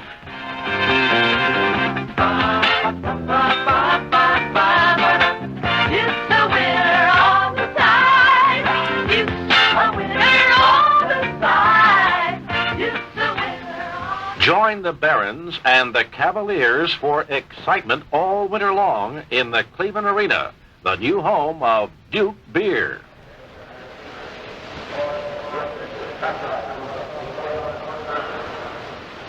It's been a long time since the Browns have enjoyed a 14-point lead. You'd probably have to go back to the Miami Dolphin game about a month ago. Nelson 4 out of 4 for 59 yards in this second period, and the Browns up by 14. And the kickoff to either Levias or Johnson. Levias is 2. 10 up the middle. 20. Pulled down on the 28-yard line. Billy Andrews on the tackle, along with Dave Jones. 26-yard return, and the Oilers move out over the offensive unit. Starting play at the 28. We're in the third quarter. Rather blustery day at Cleveland on the lake. Oilers out of the huddle. Levias back in the game. He is the flanker to the right.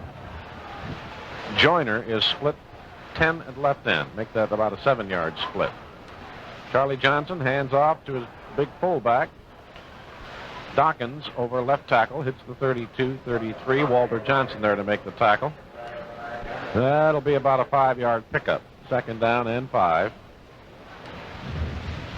These two again 2 weeks from Monday in the Astrodome. I've never been inside it. Have you, Gib? No, don't remember being outside either. I've never been in Houston. Have you ever been in Texas?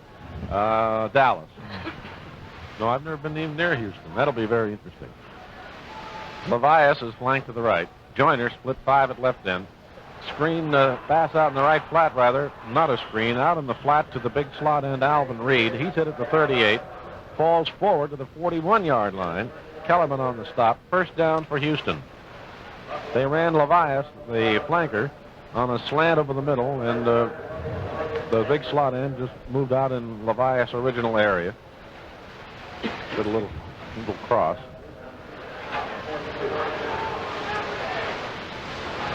Levias splits 3 at right end. Joyner is flanked out to the left. Reed splits about a yard at left end. And the handoff comes to Dawkins. Lindsey nails him coming up the middle at the 45, but he falls to the 46. About a 5-yard pickup on that play. Walter Johnson helped on it. Make it a 4-yard gain. Second down. And about 6. The play started on the 41.5, and they're only up to the 46. Pittsburgh came back. Fuqua from the 1-yard line. It's now 13-7, Cincinnati over the Steelers. Joyner splits 10 at left end. Levias slot back to the left. Reed out a yard at right end. Charlie Johnson hands off. Dawkins spins off a block on the draw. Gets up to the 50 and into the Browns' 49-yard line. And from here it looks to be about a half-yard short of the first down. Barnes and Garlington on the tackle. Joyner going out of the lineup. Byrne is coming back in, and the officials decide they will measure. No, now they say they're not going to. I don't think they have to, because that ball's on the 49.5, and the end of the line is at 48.5. They're a good yard yet. 6.5 minutes to play, third quarter. The Browns kept the ball for 5:47 in that drive for a touchdown. Ends are in. Levias flank left. Whistle blows. What's this one? Timeout for Cleveland. Well, there's an official timeout on the field to score. The Browns 21, the Oilers 7. This is Bill Collins. Experts have said that rush hour traffic would be a lot smoother if more people commuted in carpools. It really doesn't take an expert to figure that out. More people per car, fewer cars, right? I'd like to invite you to join my carpool. It's called the BC Show, and it can be picked up any place in the greater Cleveland area, Monday through Friday, between 4 and 7 p.m. It'll help make your trip home from work a little less hectic and a lot more interesting. Here's some of the people you'll be riding with. Marv Boone, Dennis Buckle, Don Calo, Gib Shanley, Bob Anderson, Milo Town. Those voices belong to men who tell you what's happening around the world and in your neighborhood, in news, in sports, in weather, and in traffic. They really do know what's going on, and if you're tuned to 1420, so will you. The WHK Traffic Watch may even help you get home a little sooner. When those fellows aren't on the air, I am, playing the kind of music I think you'll enjoy. Join the Bill Collins Carpool Monday through Friday afternoon from 4 to 7 p.m. We just happen to have an extra seat right now.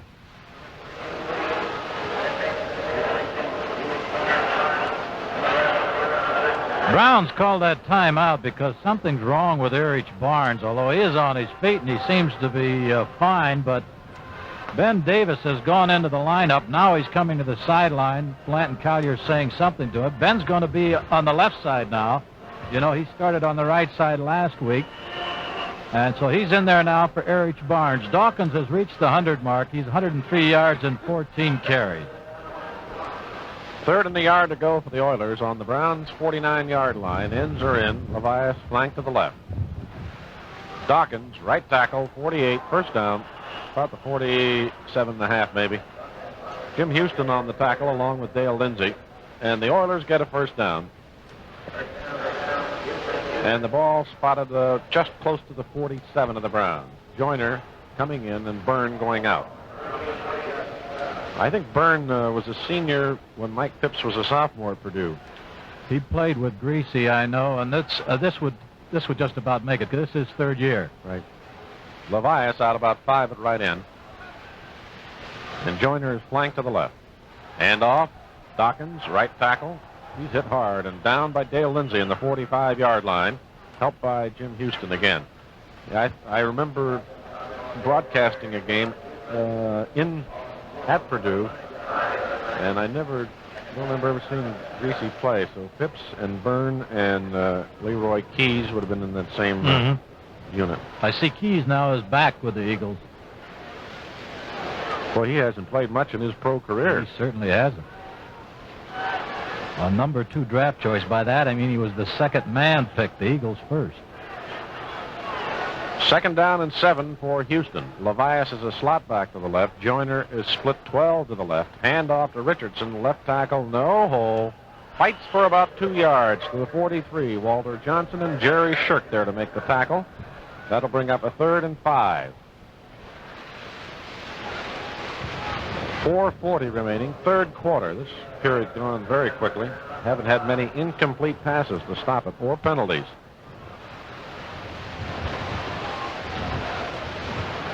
Joyner is flanked left, Reed out a yard at left end. Levias splits 5 yards at right end. Charlie Johnson back to throw. In the middle, short one, caught. Reed down 35-yard line. First down for Houston. Tackled by Ben Davis and Jim Houston. First down for the Oilers. Charlie Johnson's not taking any chances since the first quarter of getting nailed by Joe Jones. He's unloading within like 2 seconds. Quick short ones. And he hasn't been going long, too, because I think 3 interceptions has a tendency to humble any quarterback, especially one of the magnitude of Charlie Johnson has been a real good one in the past years. Barnes is back in at left cornerback. Levias slot left. Joyner split left. Charlie Johnson to throw. In the middle, it is caught by Levias. He's down on the 24-yard line. Ernie Kellerman hits him. That's 11 more yards. That's another first down for the Oilers. And Charlie Johnson's moving this ball club. He doesn't have a particularly overhand release either. He throws similar to Sonny Jurgensen, I think. It's a 3-quarter motion and just kind of shot puts the pass, but he's got a lot of spark to it. Joyner is flanked to the left. Reed splits 2 yards at left end. Levias out 5 yards, split at right end. Browns lead 21-7, third quarter. Johnson back to throw, quickly right flat, caught by Levias, out of bounds. Fine effort by Levias. Just got his 2 feet down before he fell out of bounds. Barnes covering, that's a pickup of 4. Ball right at the Cleveland 20-yard line. The Browns have picked up single touchdowns in each of the first 3 periods. Houston scored so far just in the second. Boston tied the Jets. Sorry, Gib. 3-3 now in the third period. Wow, a lot of field goals today. They are. Dempsey has one of 47. I think we failed to mention that on the halftime scoreboard show. Levias again, slot left. Joyner split about 12 to the left. Reed out 2 yards at right end. Charlie Johnson hands off. Richardson on the draw outside left end. And breaks a tackle by Lindsay at the 15. Gets down to the 12-yard line. That'll be a first down. 8-yard pickup. Marked at the 11-yard line. Johnson and Houston made the tackle. First down and 10 at the Cleveland 11. 2.5 minutes to play, third quarter. Browns used up almost 6 minutes in their drive. And now in this drive, it's almost 7 minutes that the Oilers have killed. So you're down to almost the 2-minute mark. And there's just been the exchange from the touchdown is all. Levias flank right. Joyner splits 7 at left end. Charlie Johnson hands off on the draw to Dawkins up the middle. He's to the 5-2. Fumble the ball in the end zone. Jim Houston fell on it. The Browns get the ball. The Browns recover in the end zone for a touchback. That killed the drive.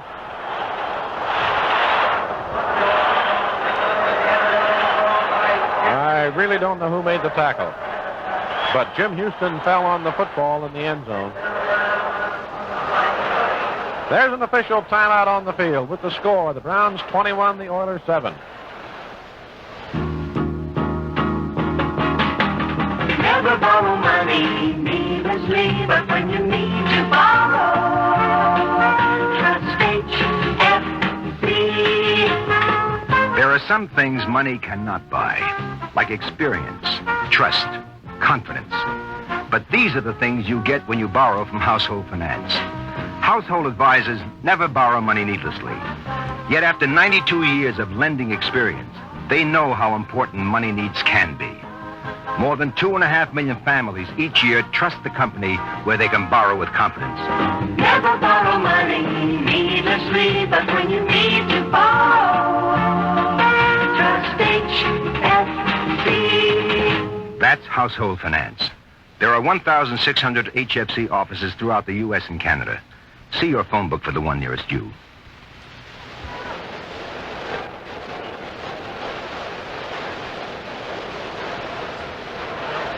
Dawkins, after scrambling to the third, and he was reaching forward, as any runner will do, trying to get closer to that goal line, then pounded the ball down on the 2, and it squirted out of his hands and into the end zone for the touchback, with Houston recovering. 2:04 third period, Browns on their own 20. Browns shift out of the I. Hooker is flanked to the left. Collins splits 5 at right end. Hand off to Bo Scott. He's hitting the backfield and still fights for a yard gain to the 21-yard line. Bethea and Domrey's on the tackle. I think it was middle linebacker Boyette, the man who ran into him first. It took 3 of them to finally bring him down. Bo just got the handoff and he got belted. And Parker is the man who helps him up, 275 pounds. This Houston Oilers line, up front, Holmes is 250, Parker 275, Domrey's weighs 260, and Bethea is 260. Minute and a half remaining, third quarter. Browns in the I, shift out of that. Collins now is split left, and Hooker is the slot left. Give to Kelly, right tackle, 22, that's it. 1 more yard. It'll be third down and 8. Pritchard, Domrey's on the tackle. And now the Detroit Lions have gone up by a 21-0 count over San Francisco. San Francisco, I believe, was trying to make it 6 consecutive victories, which would have tied their all-time streak. They have never won a division title. Hooker is flanked to the left. Glass out 2 at left end. Collins splits 5 at right end. Nelson to throw. Blitz on. Drills. Chip Glass got it. 35-40. 45-50. Breaks a tackle. 45-40. Chip Glass to the 30. To the 20. Chip Glass to the 15. 10-5. Touchdown, Cleveland.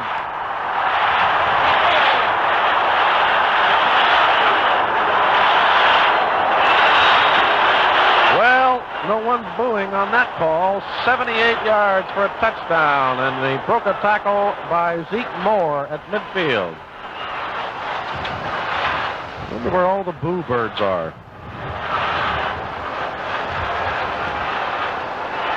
Browns lead now and threaten to put it away. That's their 4th touchdown.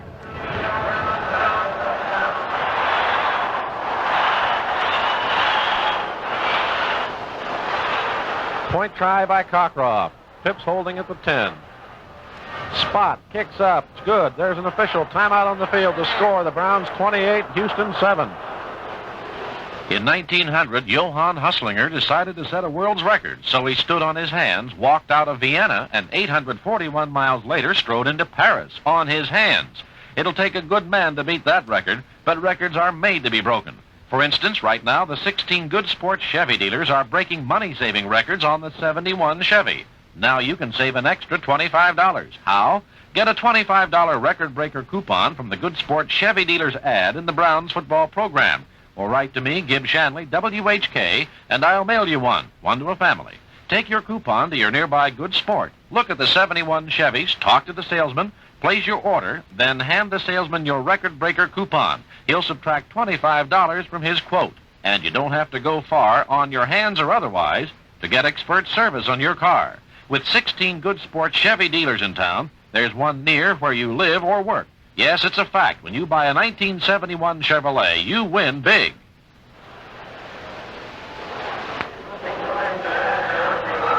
The Houston Oilers have been called for roughing the passer. That would have been on the long touchdown pass to Glass. And they have been penalized 15 yards. And Don Cockroft, with 33 seconds remaining third period, will kick off now from the Oiler 45-yard line. A nice place for an onside-er, wouldn't it? There's the kick. And it's out of the end zone. So the Oilers will take over at the 20. Last two touchdowns, both of them this period, have been Nelson to Glass for 70 and for 78. Chip has 3 catches for 102 yards. And those 2 touchdowns. Nelson is 5 out of 5 in this third quarter. He's 8 for 14 for the game. Final half minute of the third quarter. Levias flanked to the right. Joyner out 7 yards at left end. Fake handoff. Charlie Johnson's in trouble. He's hit. He's down on the 14. Gregory hit him first, then Walter Johnson hit him, and then Gregory again. 5 yard, about a 5-yard loss. They'll mark the 15-yard line.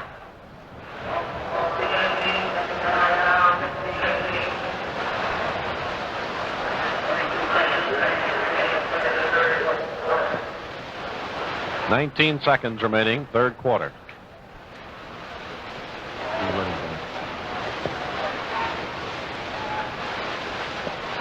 Smiley is in as a running back now for Houston. That's Tom Smiley. Joyner is split left. Handoff to Smiley. Nailed at the 15-yard line. No gain. Walter Johnson again made the play. There's the gun. That's the end of the third quarter with the score. The Browns 28, the Oilers 7. WHK presents The Sound of Beautiful Music.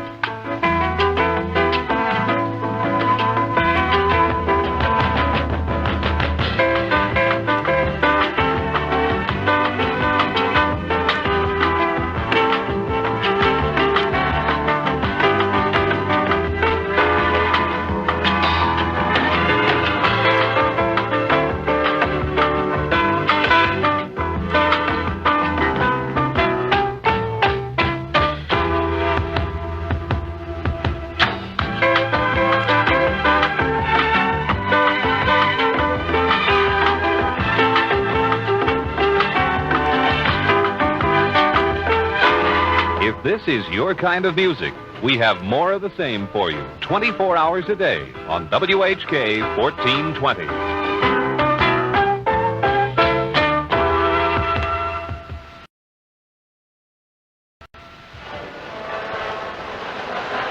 All right, going into the final period with the Browns having an unusual 21-point lead off of 2 passes, touchdown passes from Bill Nelson to Chip Glass, covering 70 yards on the first one, covering 7 yards on the first one, I should say.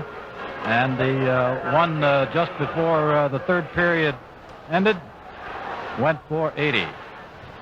3rd and 15. Levias flanked to the right. Joyner is split 7 at left end. Charlie Johnson to throw. Browns have the prevent defense in.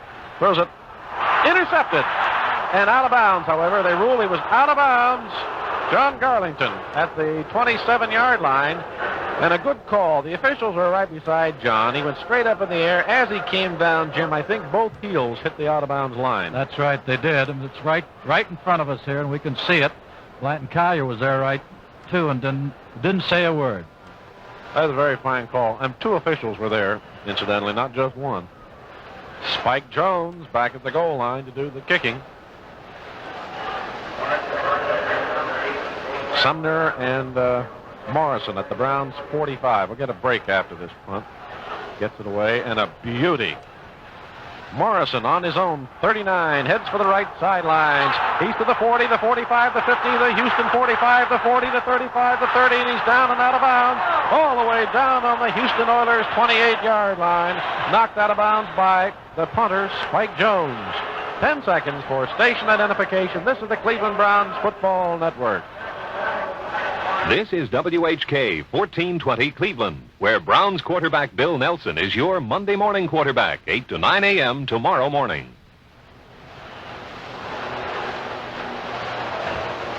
.46-yard punt, 32-yard return. The ball on the 28-yard line of Houston. Kelly is a slot left. Collins flank to the right. Hooker split left. Give to Bo Scott, left tackle. Not much of a hole. Sliced down on the 26-yard line. Grabbed around the shoulder pads by Ron Pritchard, the right linebacker. Also helped on the tackle by Tom Domrace.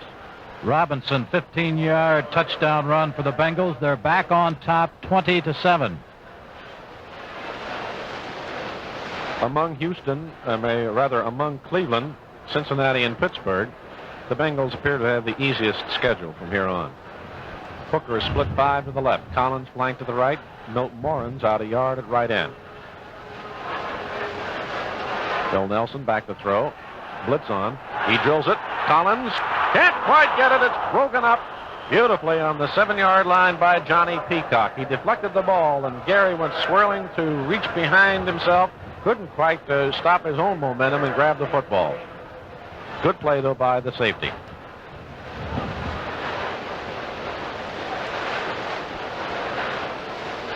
It'll be 3rd and 8. Dallas now opening up their lead against Washington, 31-14. It's the Cowboys who will be here on December 12th to close out the regular season. That's a Saturday. And Miami leading Baltimore by another touchdown, 31-10 now. It's amazing. Hooker is flanked to the left. Collins out 4 yards at right end. Milt Morin splits a yard at left end. 3rd and 8.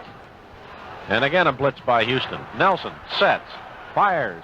Overthrown in the end zone. I believe intended for a fair Hooker. Bill might have also just thrown that one away.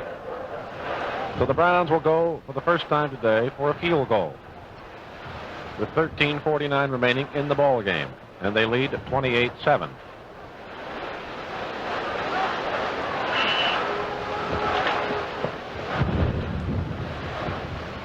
Mike Phipps holding for Don Cockroft. 33-yard attempt. Angle right at the hash mark. And kicking into a peculiar crosswind. Kick is blocked at the line.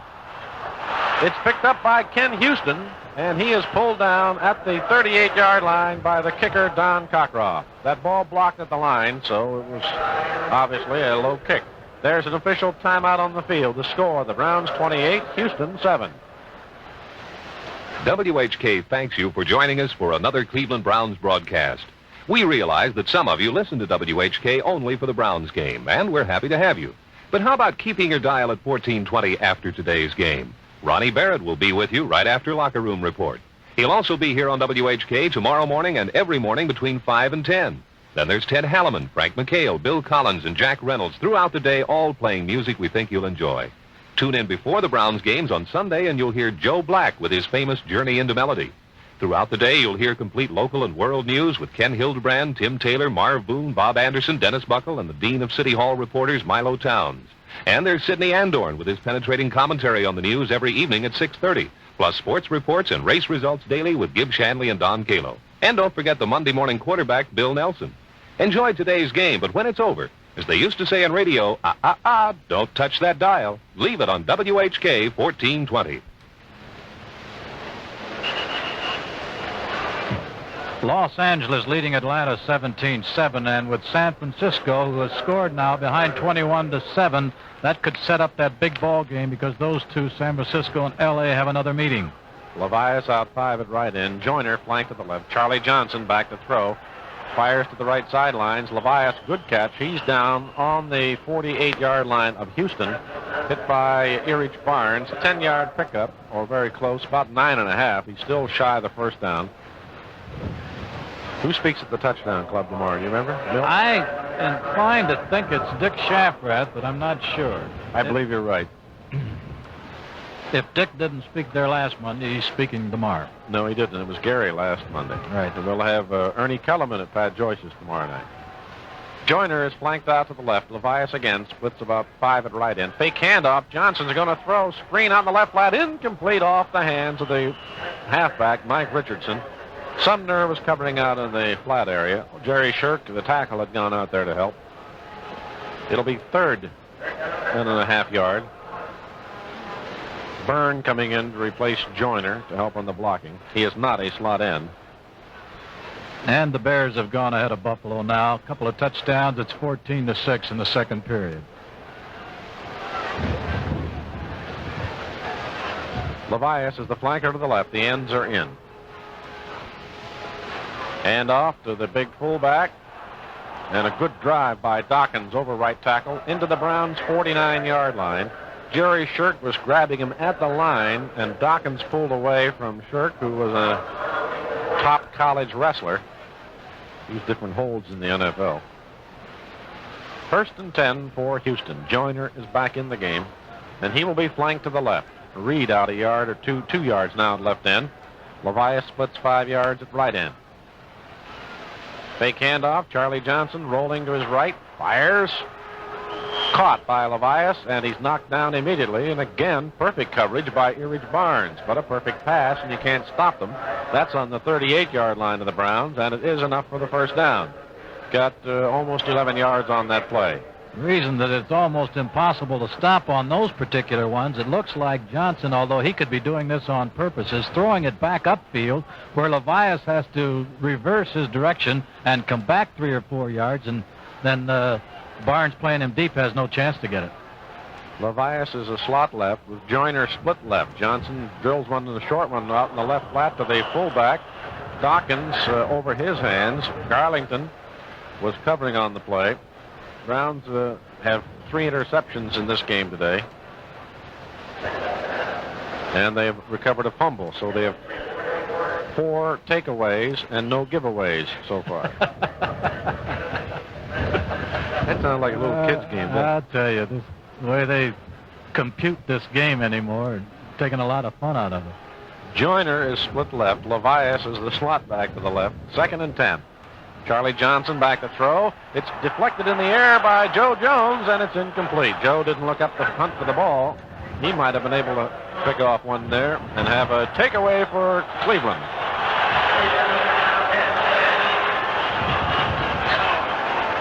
Third and 10. That does sound like a kid. How many giveaways do you have today?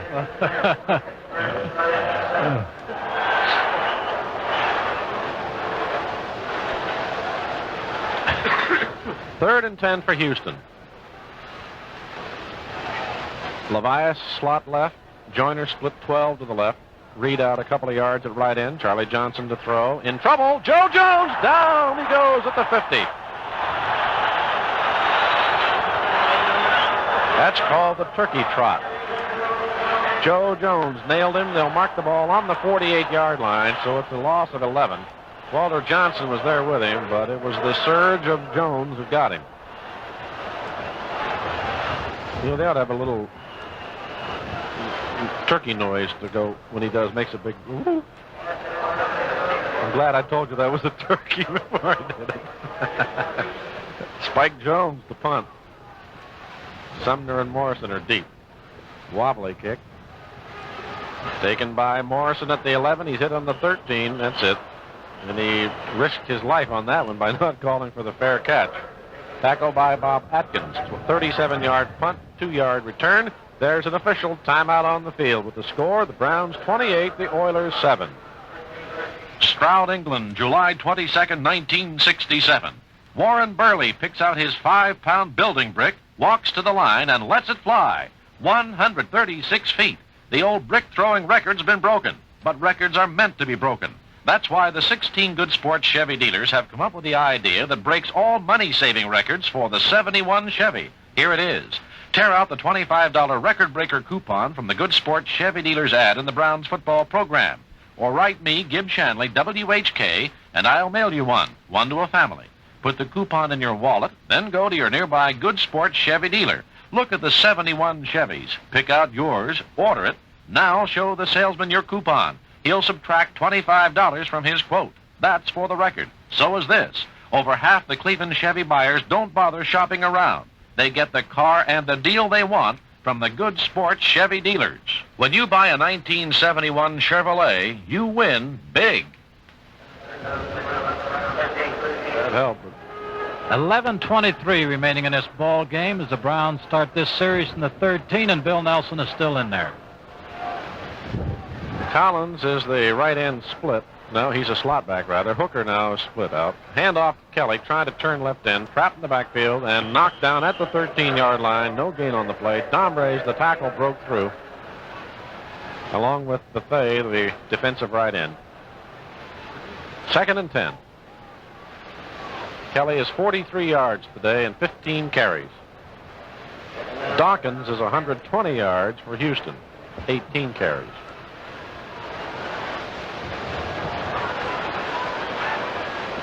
Next week will be in Pittsburgh. Collins flank to the right. Hooker out 4 at left end. Hand off to Kelly, sweeping right end, cuts back inside, knocked down by Buffet, the end, along with Underwood, the linebacker, at the 15-yard line, a 2-yard pickup. And it'll be 3rd and 8. Virgil Carter has just hit tight end Bob Trumpy for 57-yard touchdown, and the Cincinnati Bengals are now up 27-7. They have New Orleans next week, and then they play at San Diego.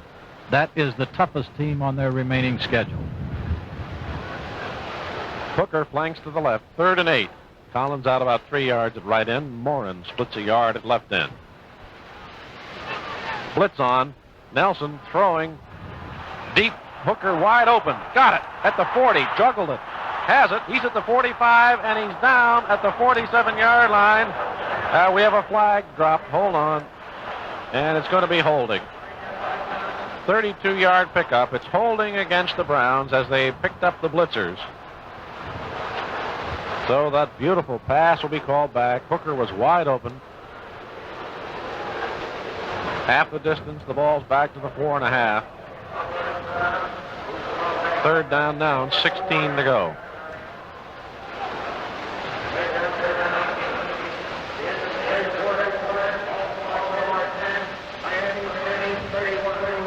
.954 remaining in this game. Roy Kelly picked up one of the linebackers blitzing. I'm not sure that he's the one that's holding. Green Bay, Minnesota, 3-3.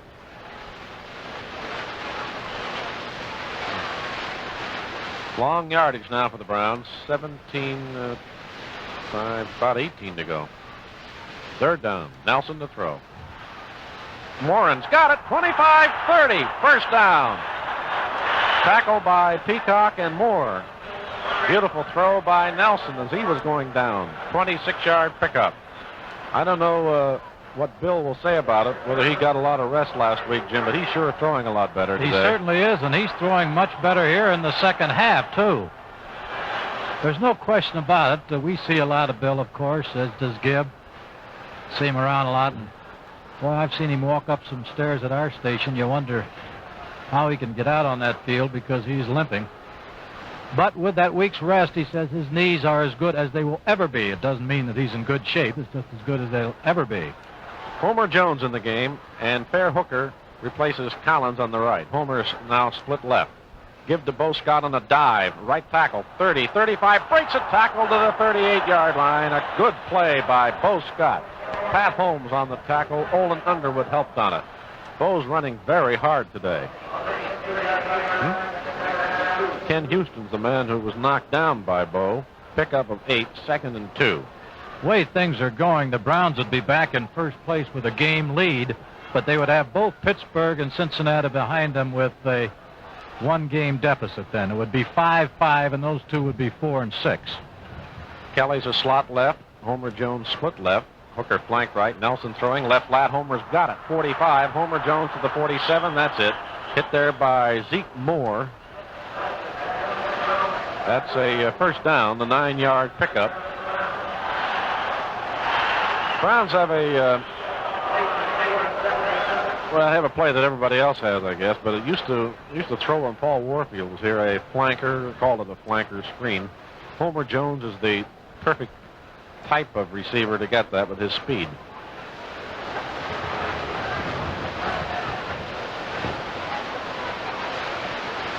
Dallas scored again, leading 38-21. Kelly again, slot left. Hooker, flank to the right. Homer Jones out 4 at left end. Hand off to Bo Scott, trying to sweep left end. 50, 47, out of bounds on the 46-yard line. 3 of the Oilers over there. One of them finally hauled him down out of bounds. Peacock is the man who made the tackle with Pritchard. 7-yard pickup for Bo. He had 8 on the previous play. Once again, the crowd here this afternoon was 74,723. First time under 80,000 since the next to the last game of 1968, covering some 17, maybe it was 18 crowds of 80,000. Bo Scott is 1 yard behind Kelly now for this day. 7.5 minutes remaining in the period. 2nd down and 3. Jones out 4 at left end. Hooker flank right. Give to Kelly, right tackle. Hit down as he gets to the 45-yard line by Garland Boyette, the middle linebacker. That'll be a 1-yard pickup, and it'll be 3rd down and 2. Chip Glass going in the lineup.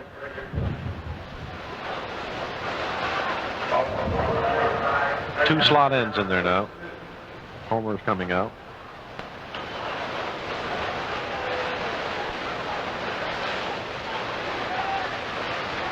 Seven minutes to play in this ball game. Cleveland leading 28-7. We've had no scoring yet in the 4th period. Ends are in. Hooker's a wing left. Give to Bo Scott, trying to turn right in. Gets a block from Kelly to the 40, 35, 30. Bo Scott out of bounds on the 25-yard line. Chip Glass and Leroy Kelly through the blocks. A 20-yard pickup. Houston knocked him out of bounds. Mitchell helped on it. Bo Scott now leading Kelly for the day in rushing. And Scott is going to come off the field now. And Reese Morrison to replace him. He's just limping very slightly, favoring the right leg. 28-7 lead. No, he's taking a chance anyway. Homer Jones, flank to the left. Milt Morin out a yard at left end. Fair Hooker splits 5 at right end. Hand off to Morrison, sweeping right end. 30, 25, out of bounds. 21-yard line. That's a pickup of 4 yards, tackled by Boyette and by Peacock.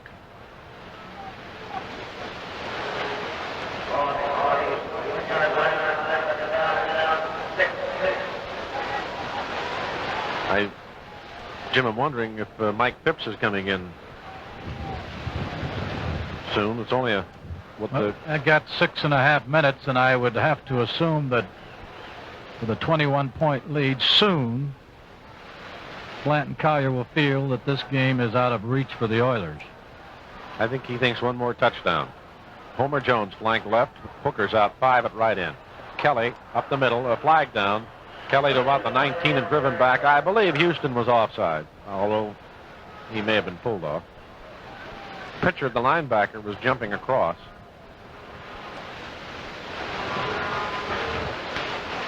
It's against the Oilers.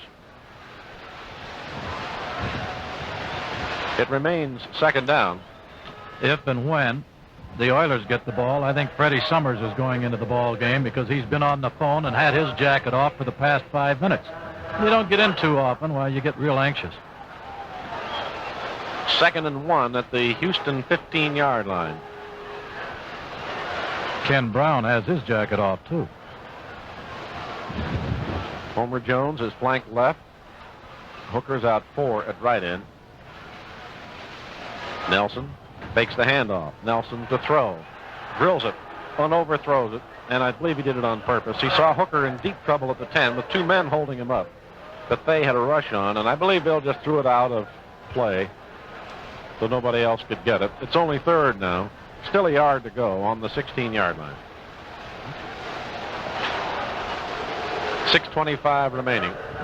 Here is Chip Glass going in the lineup. 2 ends in to block, and Homer Jones comes out.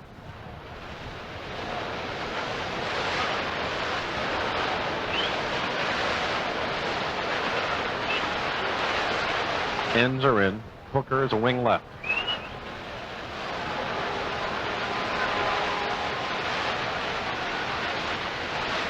Give to Morrison, right end, 15. He's out of bounds. First down, out about the 12.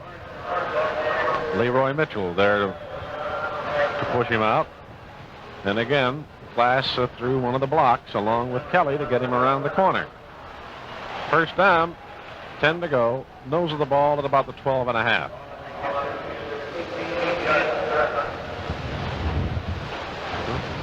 PA said 18. It's 12.5. That Saturday game against Dallas, no change in the kickoff time. That is a 1 o'clock kickoff time on December 12th. Hooker is flanked to the right. Morin out a half yard, now moves in tight. Homer Jones splits 4 yards at left end.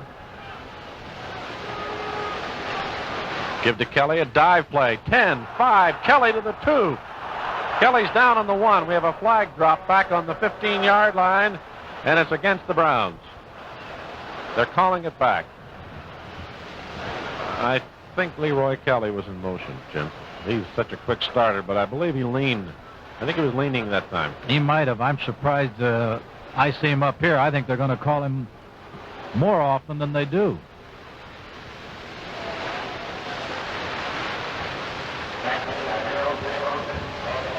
So it's first down and 15 yards to go at the 17. 6:16 remaining in the game.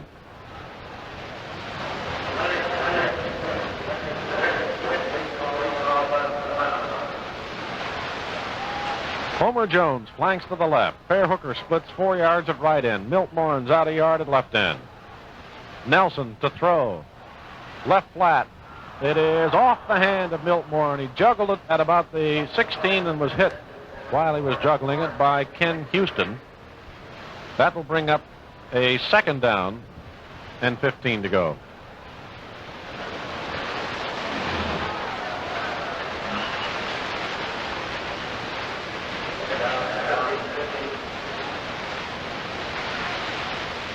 Nelson has thrown 3 touchdown passes, 2 to Chip Glass, the other to Bo Scott.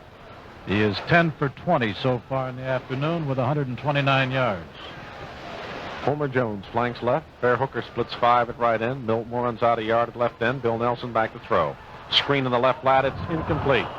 As the Oilers did a good job of holding Morrison up, and I don't mean holding with their hands. They knocked him in front of Dick Schaffrath, rather than behind him. Schaff was out to the block for him. It's 3rd and 15.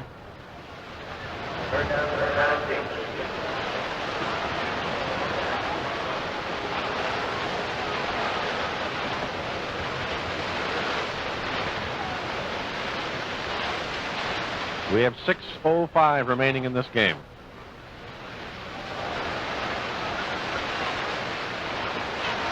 Homer Jones flanks left. Fair Hooker's out 5 at right end. Morin out a half yard at left end. Nelson to throw. Drills it deep. It is batted up in the air and incomplete on the goal line. Homer Jones fighting for the ball with Zeke Moore. Nelson kind of hung that one a little bit. Didn't get enough on it. So the Browns will try for another field goal. They've had 1 block today.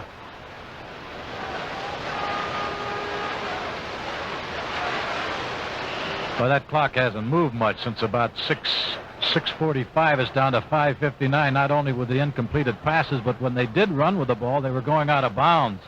Taking a long time to eat up 45 seconds. Field goal attempt from the 24. Phipps holding. Cockroft kicks it. No, it's off to the left. It is off to the left. So it's still 28-7. Don had a real good average going into this afternoon's ball game. He was 7 out of 11. He had one blocked, and then that one he just pulled it off to the left. I don't know whether he was trying for the wind. It looked like the wind might be blowing in from the north there. And to his left is the north. I don't know whether he was playing it or not. Out and out miss, that's what it is. 5:55.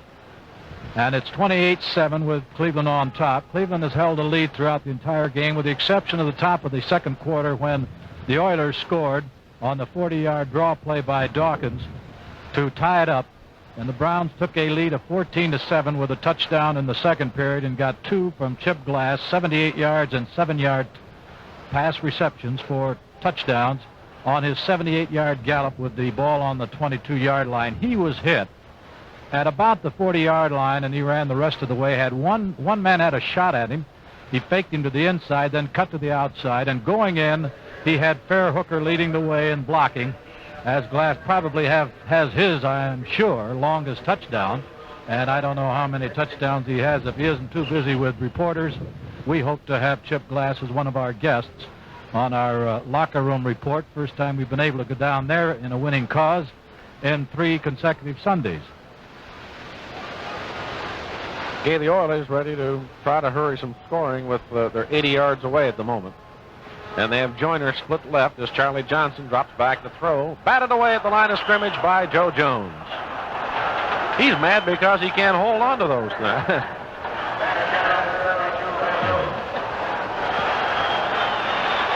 While we're waiting, let's pause 10 seconds for station identification. This is the Cleveland Browns Football Network. This is WHK 1420 Cleveland. Spend your midday with Tall Ted Halliman 10-1 and Frank McHale 1-4, featuring beautiful music and good, clean fun. Second and 10 at the 20. Charlie Johnson to throw again. Archer's one in the right flat. It's caught by the big fullback. Dawkins, he's pushed out of bounds at the 19, lost a yard on the play. Billy Andrews made the stop. Freddie Summers has gone in there now in place of Ernie Kellerman, working the strong side safety. A lot of changes. Billy Andrews at left linebacker replacing Jim Houston. Bob Matheson is in there at middle linebacker. Ben Davis back in on the left side replacing Barnes. It is 3rd down and 11. Levias is the slot left. Joyner split left. Charlie Johnson to throw in the middle. It is caught by Reed at about the 29.5. Ben Davis right on him. That's an almost 11-yard pickup. They're going to put the ball a little short of the line, so it's 4th down. About a foot to go, and the Oilers have nothing to lose. They're going to go for it. Byrne is coming in, replacing Joyner at end. And there's still a lot of time left, especially if the Oilers have the ball, because they'll be going to the air where the clock is running at 5:10. Levias flanked to the left. The ends are in. Johnson gives to Dawkins, right tackle, first down, hits the 33-yard line. Pulled down by Ben Davis. The Bengals can call it off anytime they want to, Gibb. Crabtree has caught a 10-yard pass. They lead 34-7. That's not going to make the Steelers too happy for next Sunday. Well, it also appears the Bengals are picking up some late season momentum. And they're home again next week. This is the 3-game homestand. Joyner's back in the game for Houston. He is flanked out to the left. Whoop. People are moving. Johnson gets the handoff. Shirt touches him. Whistle blow. Flags fly. What descriptive terminology. 5 yards against Cleveland. Offside. Looks like half the 74,000 people have left here feeling that this lead is a comfortable one. Well, they've called illegal procedure on the Browns. That's rare for the defense. Joyner flanked left. Johnson to throw. Charlie drills it. Batted away again by Joe Jones on the 31-yard line. He's still mad he can't hang on to the ball. Bad hands.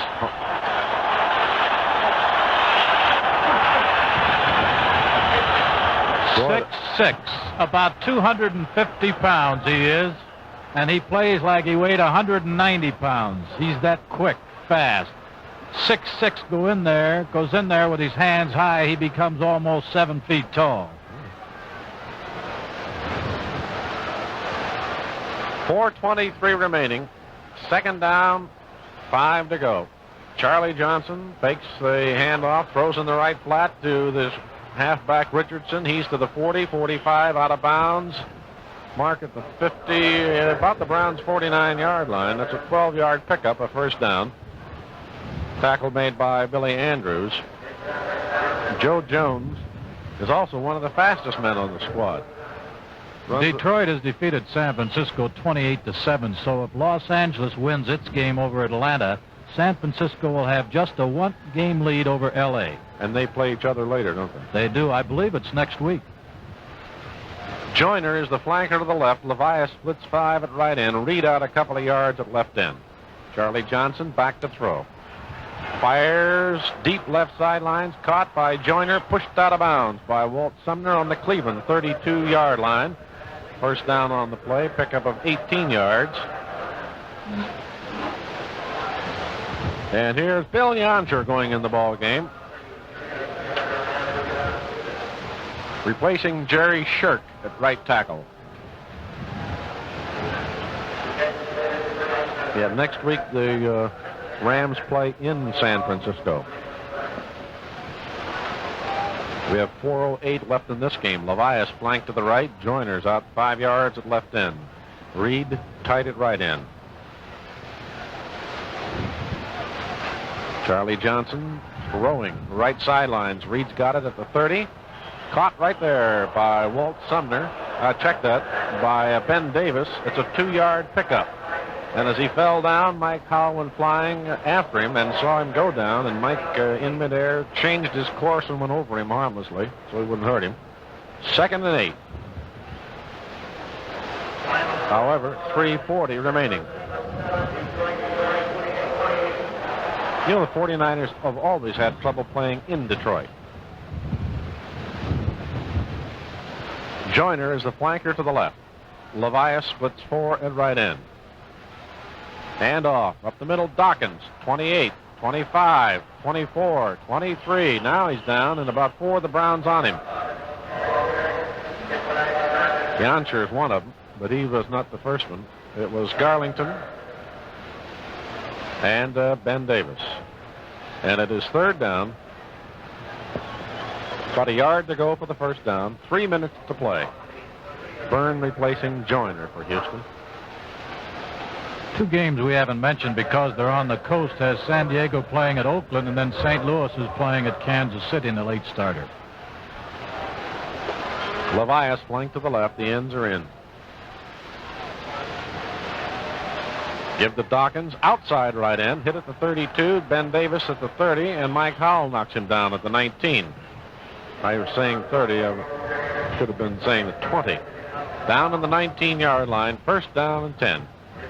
Next time we play the Houston Oilers will be indoors.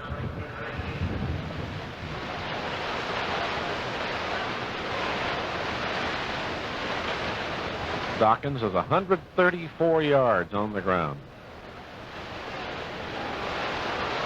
Joyner is the flanker to the left. Reed out 2 at left end. Levias splits 4 yards at right end. Charlie Johnson back to throw. He fires left sideline, incomplete, as Joyner had to come way back after it at the 15-yard line. Sumner was covering on the play.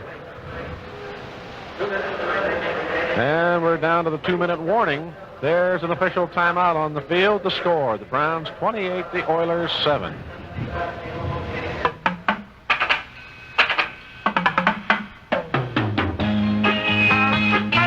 Nothing is less fun than having bills to pay, unless it's having bills you can't pay. And this can happen, believe me, no matter how careful you are. Maybe you've got that problem right now. If you have, come on in and see the people at Household Finance. Sure, they say never borrow money needlessly. But HFC helps over 2.5 million families every year. And 1 out of every 3 has a bill problem like yours. So why not let Household help you too? A good reason for borrowing is a good reason for lending. And the good place to borrow is Household Finance. For a large or small loan, visit the household office nearest you. There are 18 offices in the Cleveland area. See your phone book for the addresses.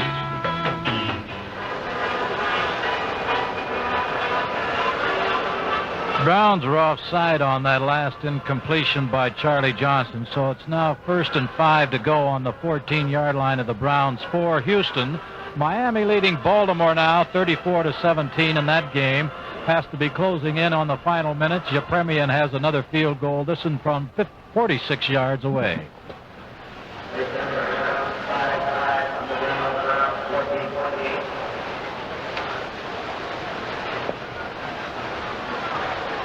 First down and 5 on the 14-yard line. 1:57 remaining. Hike is the split end to the right. Charlie Johnson to throw. He's in trouble. He's hit by Gregory, and he's down at the 19-yard line. Couldn't find a receiver. Gregory, then Yancher hit him. 5-yard loss. So it'll be 2nd and 10. And the Jets have defeated Boston 17-3. Sorry, Gib, you'll have all the scores in about 4 or 5 minutes from now. Green Bay, Minnesota still 3-3. Still 3-3, huh? There must be 10, 12, 15 field goals have been kicked today in the NFL. I'm going to get them inside the 50 or their own 45, and they start kicking them. Charlie Johnson throws a swing pass and screen in the right flat. It's caught by Dawkins. He's out of bounds on about the 13-yard line. So it'll be a 3rd down and about 4 to go. Billy Andrews there on the stop. It's a 6-yard pickup. Johnson's 19 out of 37 now for the day, 163 yards, but he's had 3 intercepted, and all were in the first half.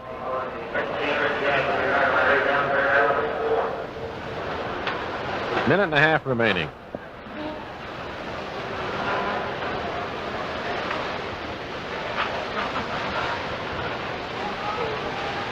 Third and 4.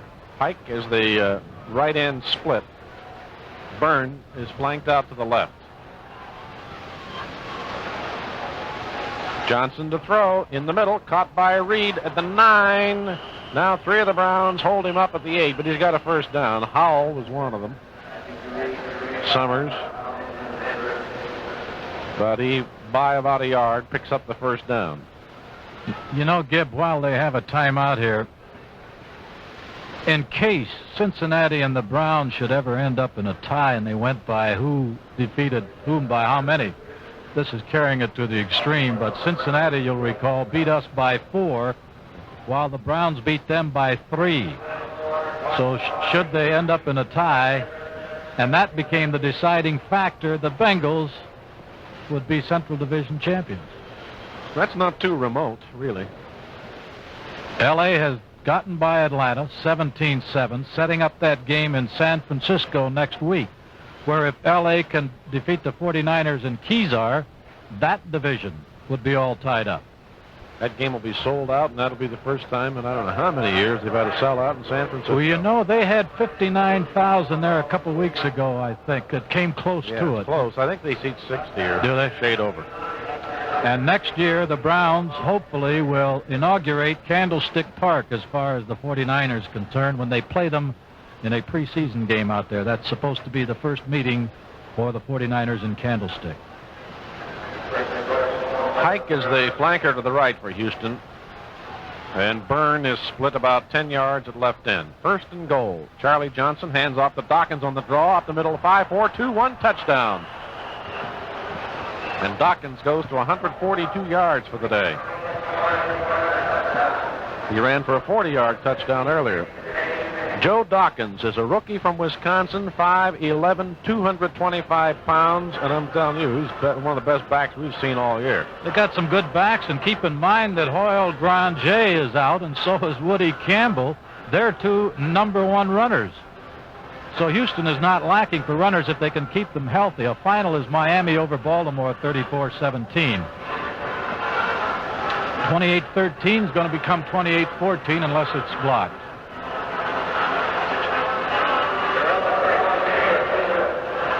Bergala kicks the point. Gorella. Okay, so now it's a 42-point ball game. If you have any ideas about predicting how many points will be scored, some real big ones up on the board. 45-21, Dallas over Washington is not over yet. We just gave you that 34-17. Miami over Baltimore is a final. And with 1:15 remaining in this game, the Browns up by 2 as Houston scores both touchdowns by Dawkins, both on draws. One went 40 yards. He just went in here seconds ago. And now you probably don't have more than 10 to 12,000 people around here. That's the final. Cincinnati beat Pittsburgh 34-7. The Bengals have won 2 in a row. They have won 4 games. That's the most they've ever won. They won 4 in their opening season 2 years ago. Paul Brown and his Bengals won 3 last year. They have 4 victories so far this year. The Browns do not have another chance at them. And they have 4 more games to go. And there the announcement. You get quite a response from the crowd here because, as I say, it is thinned down to where I would guess you're in the neighborhood of 15,000, 16,000 people left. Browns suspect an onside, Jim. They have a lot of ends and backs and linebackers out there, 9 of them. Kelly is in now as one of the deep men with Homer Jones, but they're not deep either. There's a kick that goes 10, 11, 12, and a pile up at the 45 of the Browns, and I believe the Browns have the football. They do, and it was Milt Morin who came up with the ball. So the Browns have it on their own 45, and Mike Phipps is in the ball game as quarterback. Here's Randy Meunier coming out on the field. He'll be a running back. Homer Jones, Fair Hooker are in there. Center is Chuck Reynolds. Morrison is the other running back with Meunier. McKay's playing left tackle for the Browns. Handoff on a dive. Meunier to the 50, to the 45 of Houston. A 10-yard pickup. Pritchard made the tackle. Browns are calling a time. It's Houston calling time. 9-yard pickup. 44 seconds.